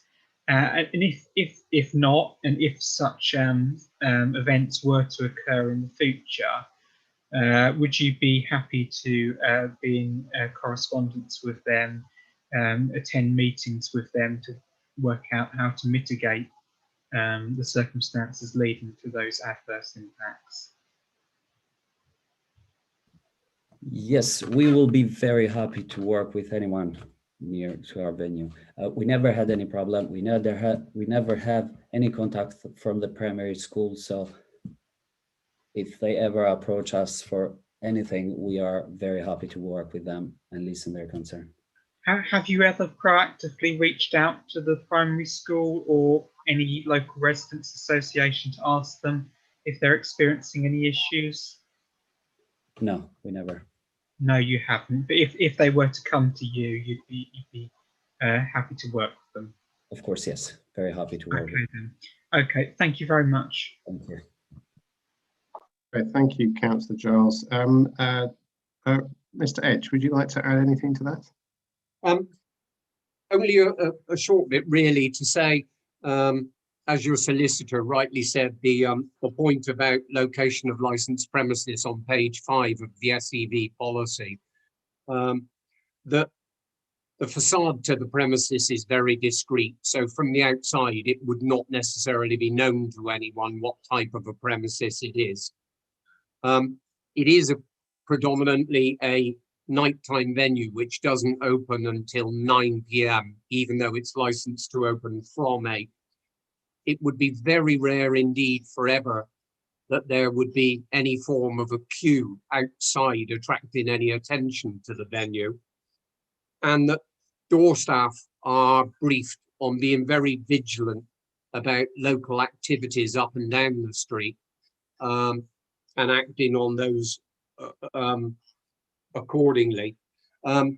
So we would say that the position and location of the venue has little or no effect on any of those type of premises within the area. And there doesn't appear to have been any correspondence from, churches, schools, or any of the other named premises.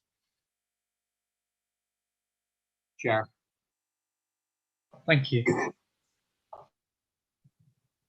Yeah, thank you for that. And that was actually, that covers my first question. So can I ask any other councillors? Councillor Driver, please. Thank you, Chair. A couple of questions. You said there's no advertised outside, so no one know what kind of business it is. How do you warn people or stop people just coming in and think that's a drinking association? And at one point, do they realise this is a sex gentlemen's entertainment club? Is it after they pay, or is it before they pay at the door?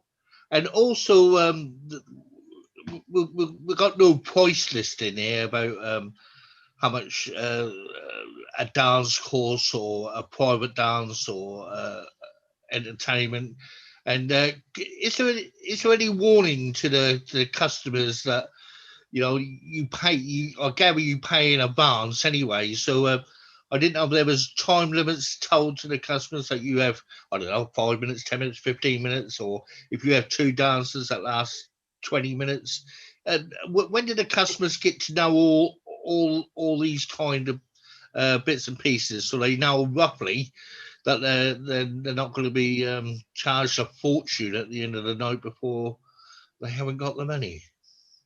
Okay, thank you, Councillor Driver.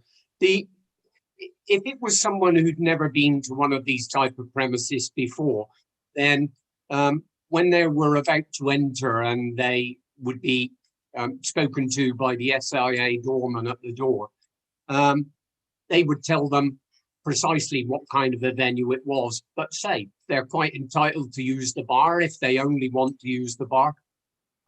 Customers who come in are always escorted to the bar first, so that they get their drink and they're given the opportunity either by a house mum or by a member of the bar staff to be informed on what facilities are available, how the pricing and payment system works, and those are all very well advertised as well within the club.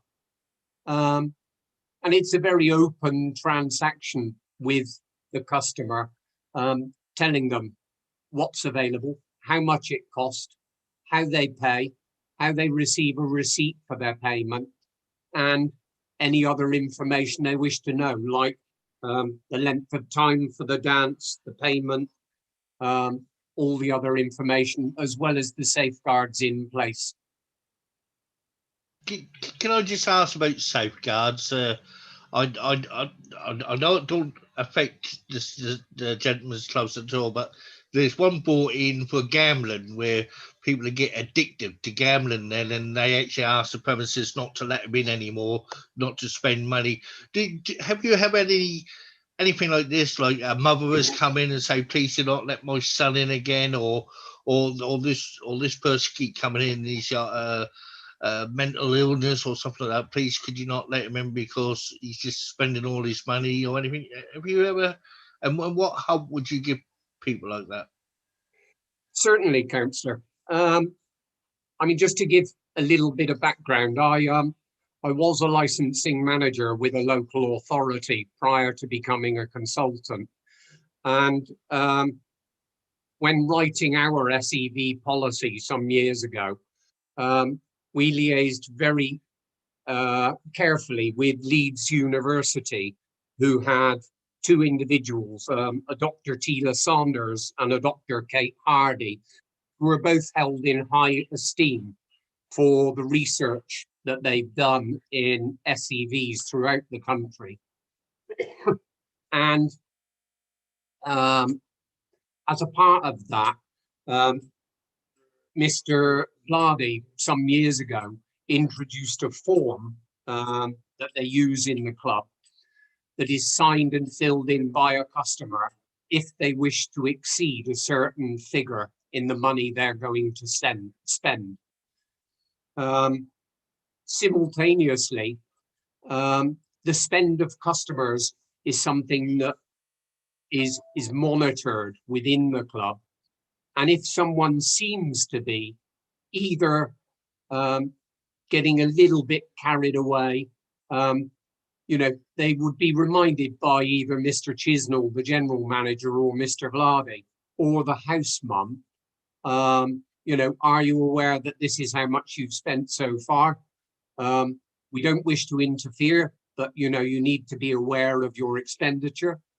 And, you know, if ever that became a problem, it's something that either of the managers would be quite happy to sit down and talk to an individual about.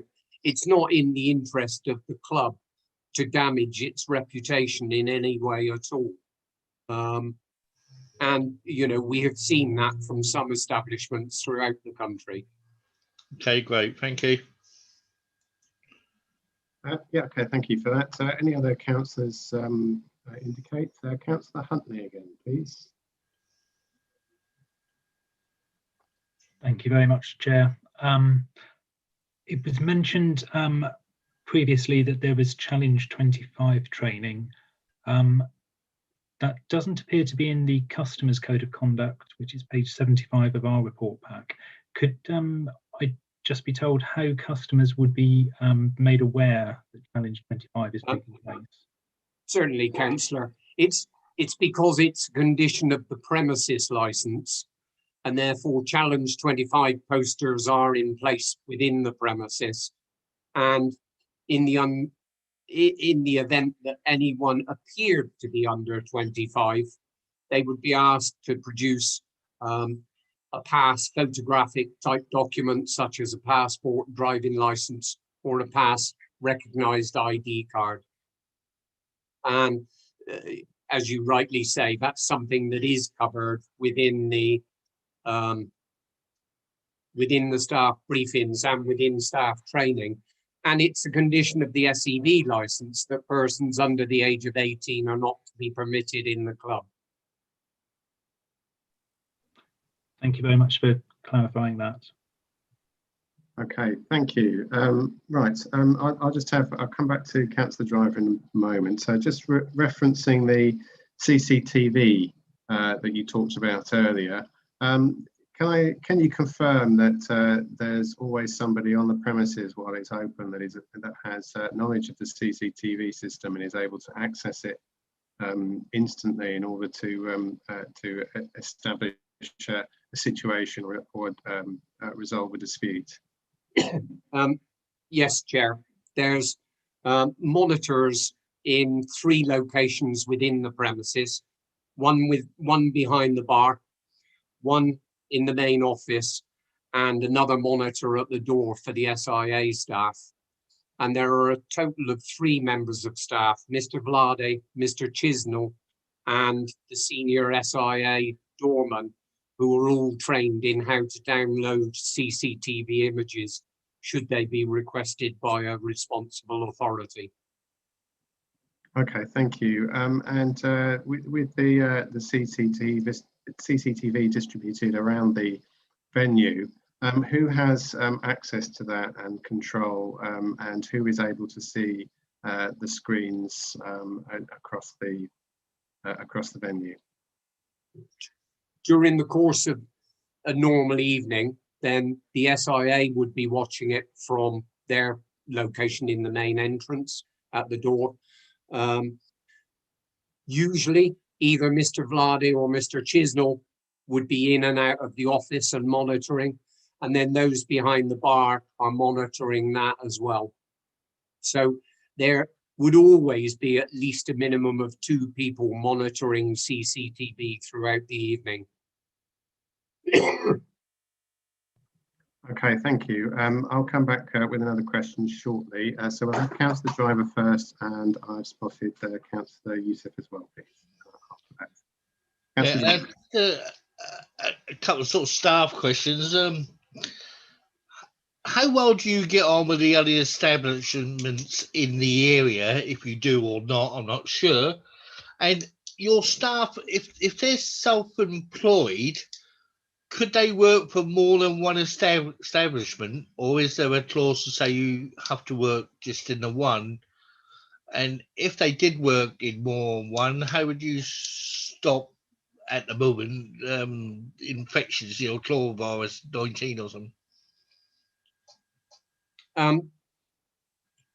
The first question is that obviously Norwich is a very small city. So the club owners of all 3 clubs know each other very well. They're all in the same industry and would frequently talk to each other about, legislation, about changes, about, probably as well about, what measures are you putting in place for COVID and how are you overcoming these problems? So there's no malice. The clubs actually work very well together. With regards to the girls, it's general that most girls stay with one club. I guess it's quite conceivable girls could work in another club, but they're normally signed up for one club and stay with that club. And going back to an earlier point of talking about moving forward with COVID, the whole aspect of staff management, staff welfare, and how things are dealt with after the vaccine has been fully rolled out is something that's going to have to be addressed throughout the entire hospitality industry and not just within SEDs. It's a whole community problem that we all need to work together on. Yeah, can I just ask on staff disputes with management and stuff, would you be in favour of letting them be in a union or not to represent them? I know you can't force it or we can't force it or anything like that, but would you be in favour of them being I just put in the standard comment, Councillor, that is a little bit outside the various matters to be considered by this committee. I just wondering how they were prepared to look after their staff. I know it is outside the remit. quite happy to answer it. I think, you know, as I said before, you know, all the study work done by Leeds University did eventually conclude that actually SEVs are generally better managed and better run and cause less problems for crime and disorder and public nuisance than many other licensed alcohol premises. And it's in an owner's interest to look after his staff. You know, loyalty is a two-way thing. It goes up and it goes down. So I know from previous conversations with Mr. Vladi that, you know, if that ever arose, it's not something he would obstruct. Thank you, that's good. Thank you. Thank you. Thank you to Councillor Yosef for waiting. Thank you, Chair. Yeah, I know that another sexual entertainment venue in Norwich uses the alert scheme, which is run by Norwich Bid and is a way to try and reduce antisocial behaviour by improving communication between various clubs. I was wondering if you had considered using it, and if so, if not, rather, if you would consider using it in the future. Yes, Councillor. I think it's a twofold thing, because the premises hold a premises license in addition to to the SEV license. Then generally premises all attend the pub watch for their DPSs, and so it's double-edged that by premises all working together within the alert system and through the radio system, then it means the right information is passed from premises to premises when someone might cause a problem at one venue. You know, there are other systems in place in other cities, you know, barred from one, barred from all. And the club is not, does not have a problem with being part of any of those systems. Thank you. Thank you for that. I've got a further question relating to the incident report sheet that you explained to us earlier. When those, can you say typically how many of those you might process in a typical year from one renewal to another, obviously before the lockdown? And what sorts of incident, without going into too much detail, what sort of incidents might there be? You're talking about incidents within the club, Chair? Within the club, those that are recorded as issues. Yeah. Obviously, the last year has been very different because the club has not been open. From the ones I've seen in the previous year, there were 4. And 2 of those were for people who tried to go outside of the rule of conduct for customers, you know, either attempting to dance, stand up and dance with a girl.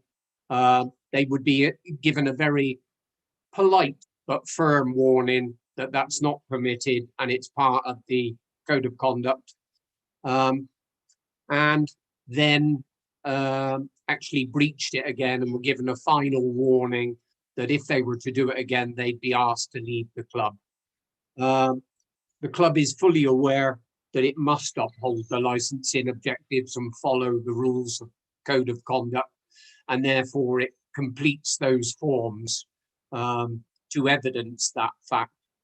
But generally, most people are well behaved, and it's only if they've ever been to somewhere else where the rules might possibly be a little bit more lax that they think they can do it. I think at the very beginning, Mr. Vladi did say he is very strict on his dealings with customers in the club and wouldn't tolerate anything that wasn't following the rules. Okay, thank you. And in terms of the incidents, you've explained how customers may breach the rules. Do you have any records of dancers, the self-employed dancers, breaking the rules in any way? There is a disciplinary policy. I think there was only one incident with one girl who was a new girl, and that was dealt with quite amicably by management sitting down, reinforcing the rules, taking the code of conduct for performers back to her, and ensuring that she fully understood the rules. But these are, as I said, very rare occasions. People, the performers in particular, value the fact that they get paid quite well for what they do, and that in a club such as Pure Gold, where they're looked after and their welfare is given quite a high priority, they wouldn't wish to break the rules or fall out with management. Okay, thank you. In a previous consultation, we had a number of self-employed dancers respond to that, and one or two suggested that earnings were quite low and there was pressure on them to offer additional services outside of the rules. How would you respond to that in relation to your venue? Right. I'd respond by saying, firstly, it's quite emphatic within the statement of licensing policy, and particularly in the most updated one, that that is totally unacceptable. You know, for example, if a girl is given a business card by someone who says, you know, here's my card, contact me, it's within the rules that they're to hand that business card over immediately to a member of management. They're not to make contact with people outside of the club, and they're not to meet or make contact with them outside of the work environment within the club. And that, if it took place, I'm quite certain would be deemed as gross misconduct by a performer, and would almost certainly, unless there were very exceptional circumstances, lead to dismissal. Okay, thank you. The only reason why I asked that question is because you said that the self-employed dancers are well paid. I wondered how, because we haven't had any figures from you in terms of the percentage commission that you take or any other charges. I wonder if you could confirm, without giving any details away, how your system works. I'd have to defer to Mr. Vlade to that one. You know, that's the financial business side of it that he would have. Yeah, I wouldn't ask you to share any commercially sensitive information. Just basically an overview of how your system works, because just basically because we've had that from other applicants. Yeah, we have one in place. So let's say if the girls, they don't reach the certain amount of money, they don't pay any commission. So we make sure all the girls, by the end of the night, they go with some money home. When they exceed the certain amount, we get our commission. Okay, thank you. I've made some notes about questions that we should ask, so that we ask similar questions to each applicant. David, I'm going to ask you to ensure that we've covered the same subjects that we covered in the previous one. I've also got Councillor Maxwell who'll go first, and then I'll ask you, David. Thank you, Chair. Can I just refer you to page 76 and item 20? I found this a really interesting and well-written piece of the submission. Item 20 says the performer will either leave the end of a shift or in a nominated taxi, or a member of the security will escort them to their car or off the premises. That's the only thing that worries me.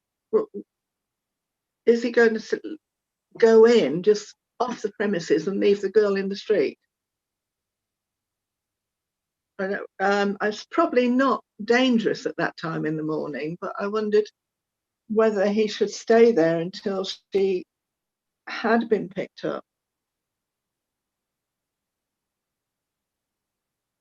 Okay, Mr. Edge, would you like to pick that up? Thank you. I know that Mr. Vladi has said to me that the SIA staff would generally escort the girl either to their own car, if they have a car, or to a taxi, and ensure that they safely drive away. And that, again, is all part of the welfare of the girls. It's not just simply, okay, shift over, thank you, goodbye. They are properly escorted. And that's even the same when they go outside for a smoke into the smoking area, that an SIA person would be there, and that there are actual staff coats in a cloakroom area so that, you know, they're properly attired for when they go out. Okay, thank you. Does that answer your question, Councillor Maxwell? Thank you. Yeah, okay, thank you. David? Yeah, it just seemed a bit ambiguous. That's that whether it looked like they were going to be left on the street. But when I was in Leeds when the process went on, and there was a lot of talk about this, of whether they should not be left outside. Thank you. Okay, Mr. Vladi, would you like to pick that up? Yes. Yeah. When the taxi come in the front of the venue, we receive the girls who order the taxi. They receive a text. The taxi is in front, so they've been escorted and let into the taxi. When the taxi left, the doorman's returned to the club. Okay. Thank you. Right. Just a reminder to members to turn their audio off in between questions. David, can I just ask you to confirm that we've covered the same subjects, just in the interest of fairness, that we've covered the same subjects, and add any questions that you would like to, please.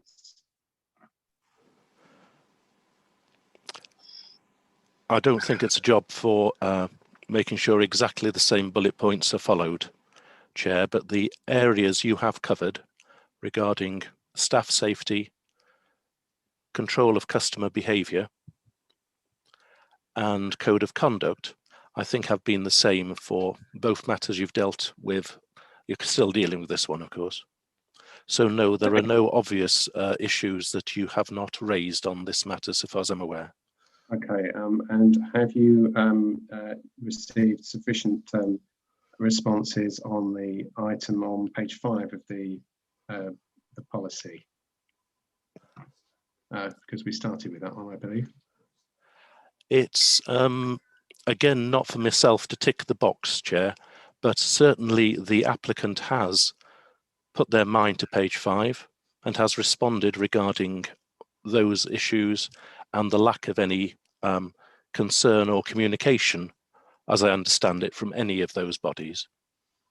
Okay, thank you. Yes, that was what was indicated. Are there any other councillors that would like to ask more questions? I've got two. I saw Councillor Driver first, and then Councillor Huntley. Thank you, Chair. Mr. Edge has already near enough answered my question. I was going to ask about smoking and smoking designated areas.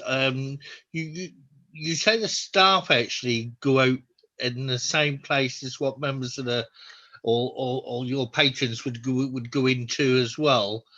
How is that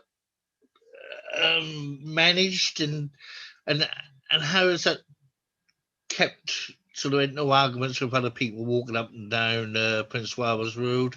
I gather it's out the front. You ain't got a special place anyway.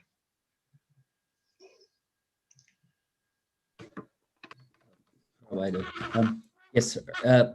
The smoking area, it's in the front of the club, where is the doorman stays, and we have a rail in a designated area, so it's all the time SIA badge holder in the front of the club, and yes, he's looking and controlling everything in there. And how do you know if how do you know they're the same people go in and out all the time instead of just someone walking in off the street? Because it's the doorman in the front and it's just a meter by 2 meters long, the area, so he keep control, and there is the fence. They have to pass the doormans to go out of the venue or into the venue. Okay, thank you. Cheers. Thank you. Thank you. Councillor Huntley. Thank you very much, Chair. It was stated earlier that if a patron spends over a certain amount of money, they're required to fill in a form about this. At what point are they apprised of this practice?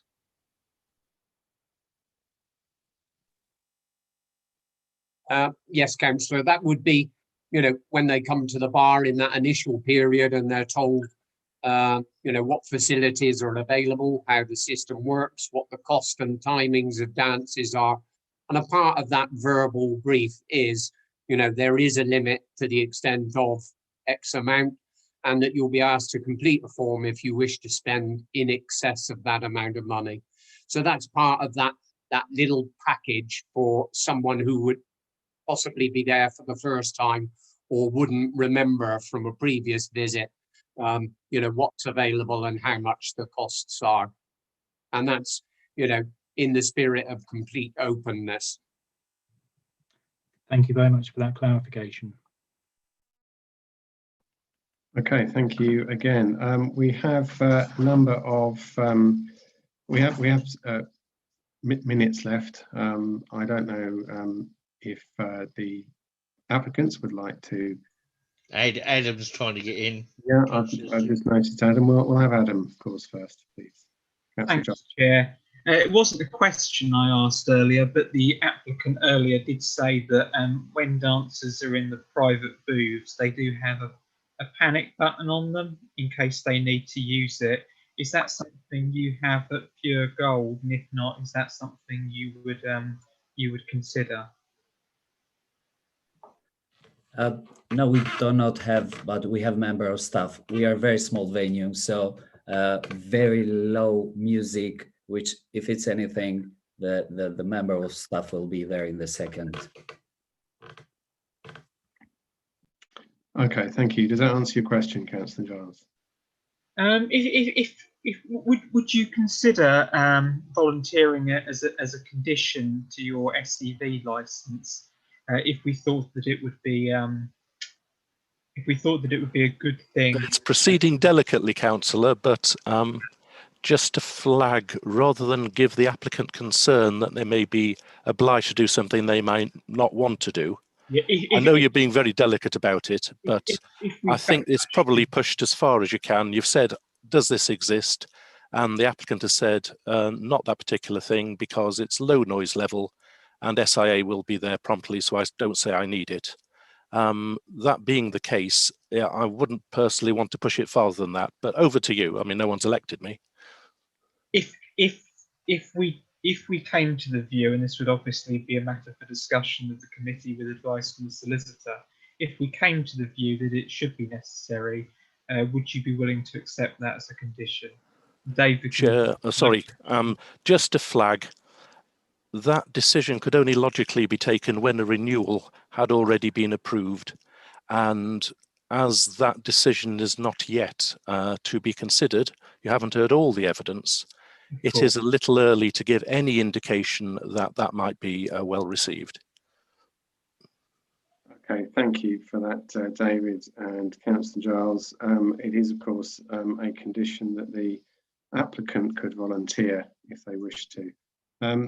Okay, I have just a question about self-employed performers. You said that you've got your staff, your permanent and part-time staff on furlough, and you've supported those. Can you tell me what sort of contact you've had with your, I think you said 15 or so performers, what sort of contact you've had with them, and how many of them are you expecting to return when we're able, or when the licensing restrictions are lifted and venues are open again?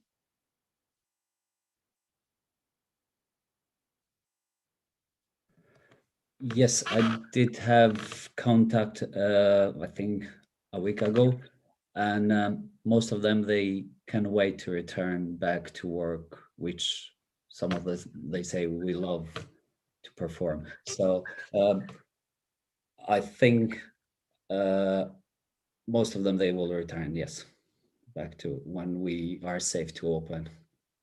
Okay, thank you. And how have you supported them through the COVID period?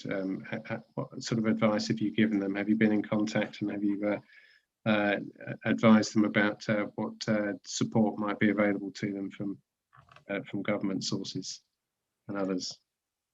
Yes, I did contact with them since we closed, and I did advise them on the support which the government gave us. So, but some of them, they working at the moment full time. There are a few of them which they don't work, and still we offer any support they are needed. Okay, thank you. We allowed an hour and a half for each of these hearings. We appear to have sort of reached a conclusion on this one. So I'll invite the applicants to make any further representations they'd like to, and then ask them to indicate when they've finished, and then we'll call this item over. So, Mr. Edge, would you like to sum up? Certainly, thank you, Chair. I think we would say that it's our belief that Mr. Vladi runs a very well managed premises. He shows great concern for the welfare of all staff, be they bar staff, performers, or the SIA. As I said, he meets with them regularly on a monthly basis to discuss the running of the club, to make sure that the club is an asset to the nighttime economy, and that it runs without coming to the attention of responsible authorities for any of the wrong reasons.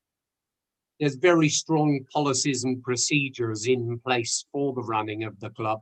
And going back to the point that the previous councillor made about additional conditions, one of the things the club does is carry out regular risk assessments on every aspect of work within the club, so that they constantly have the right things in place.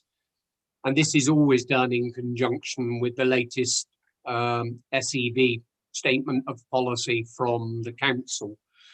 I'd only further add that, as I said, he's just recently spent £30,000 on a refurbishment of the club, only to find a few weeks later that COVID took place and there was the lockdown.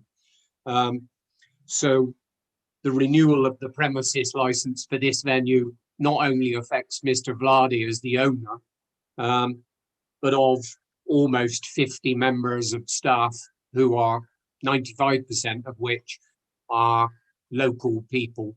So we'd ask you to give serious consideration to everything that's been said, either by myself or Mr. Vladi, and the documentation submitted today. And we thank you very much for your time, Chair. Thank you. Yes, yeah, you can be assured that we will give all three items due consideration. David, is there anything you'd like to add? No, thank you, Chair. I don't think anyone can say how quickly tomorrow will go, and it may be that the determination on all three matters arises early next week and not at the close of tomorrow. That's the only thing to mention, I think. Okay, thank you. Yes, obviously the procedure for determination will take as much time as we need to do that, because obviously it's an important decision.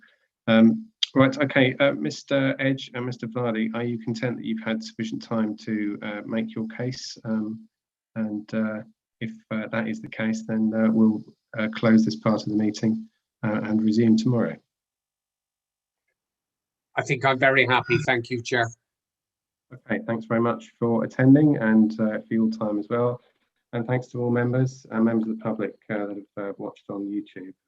We'll resume in the morning. Thanks very much. Thank you.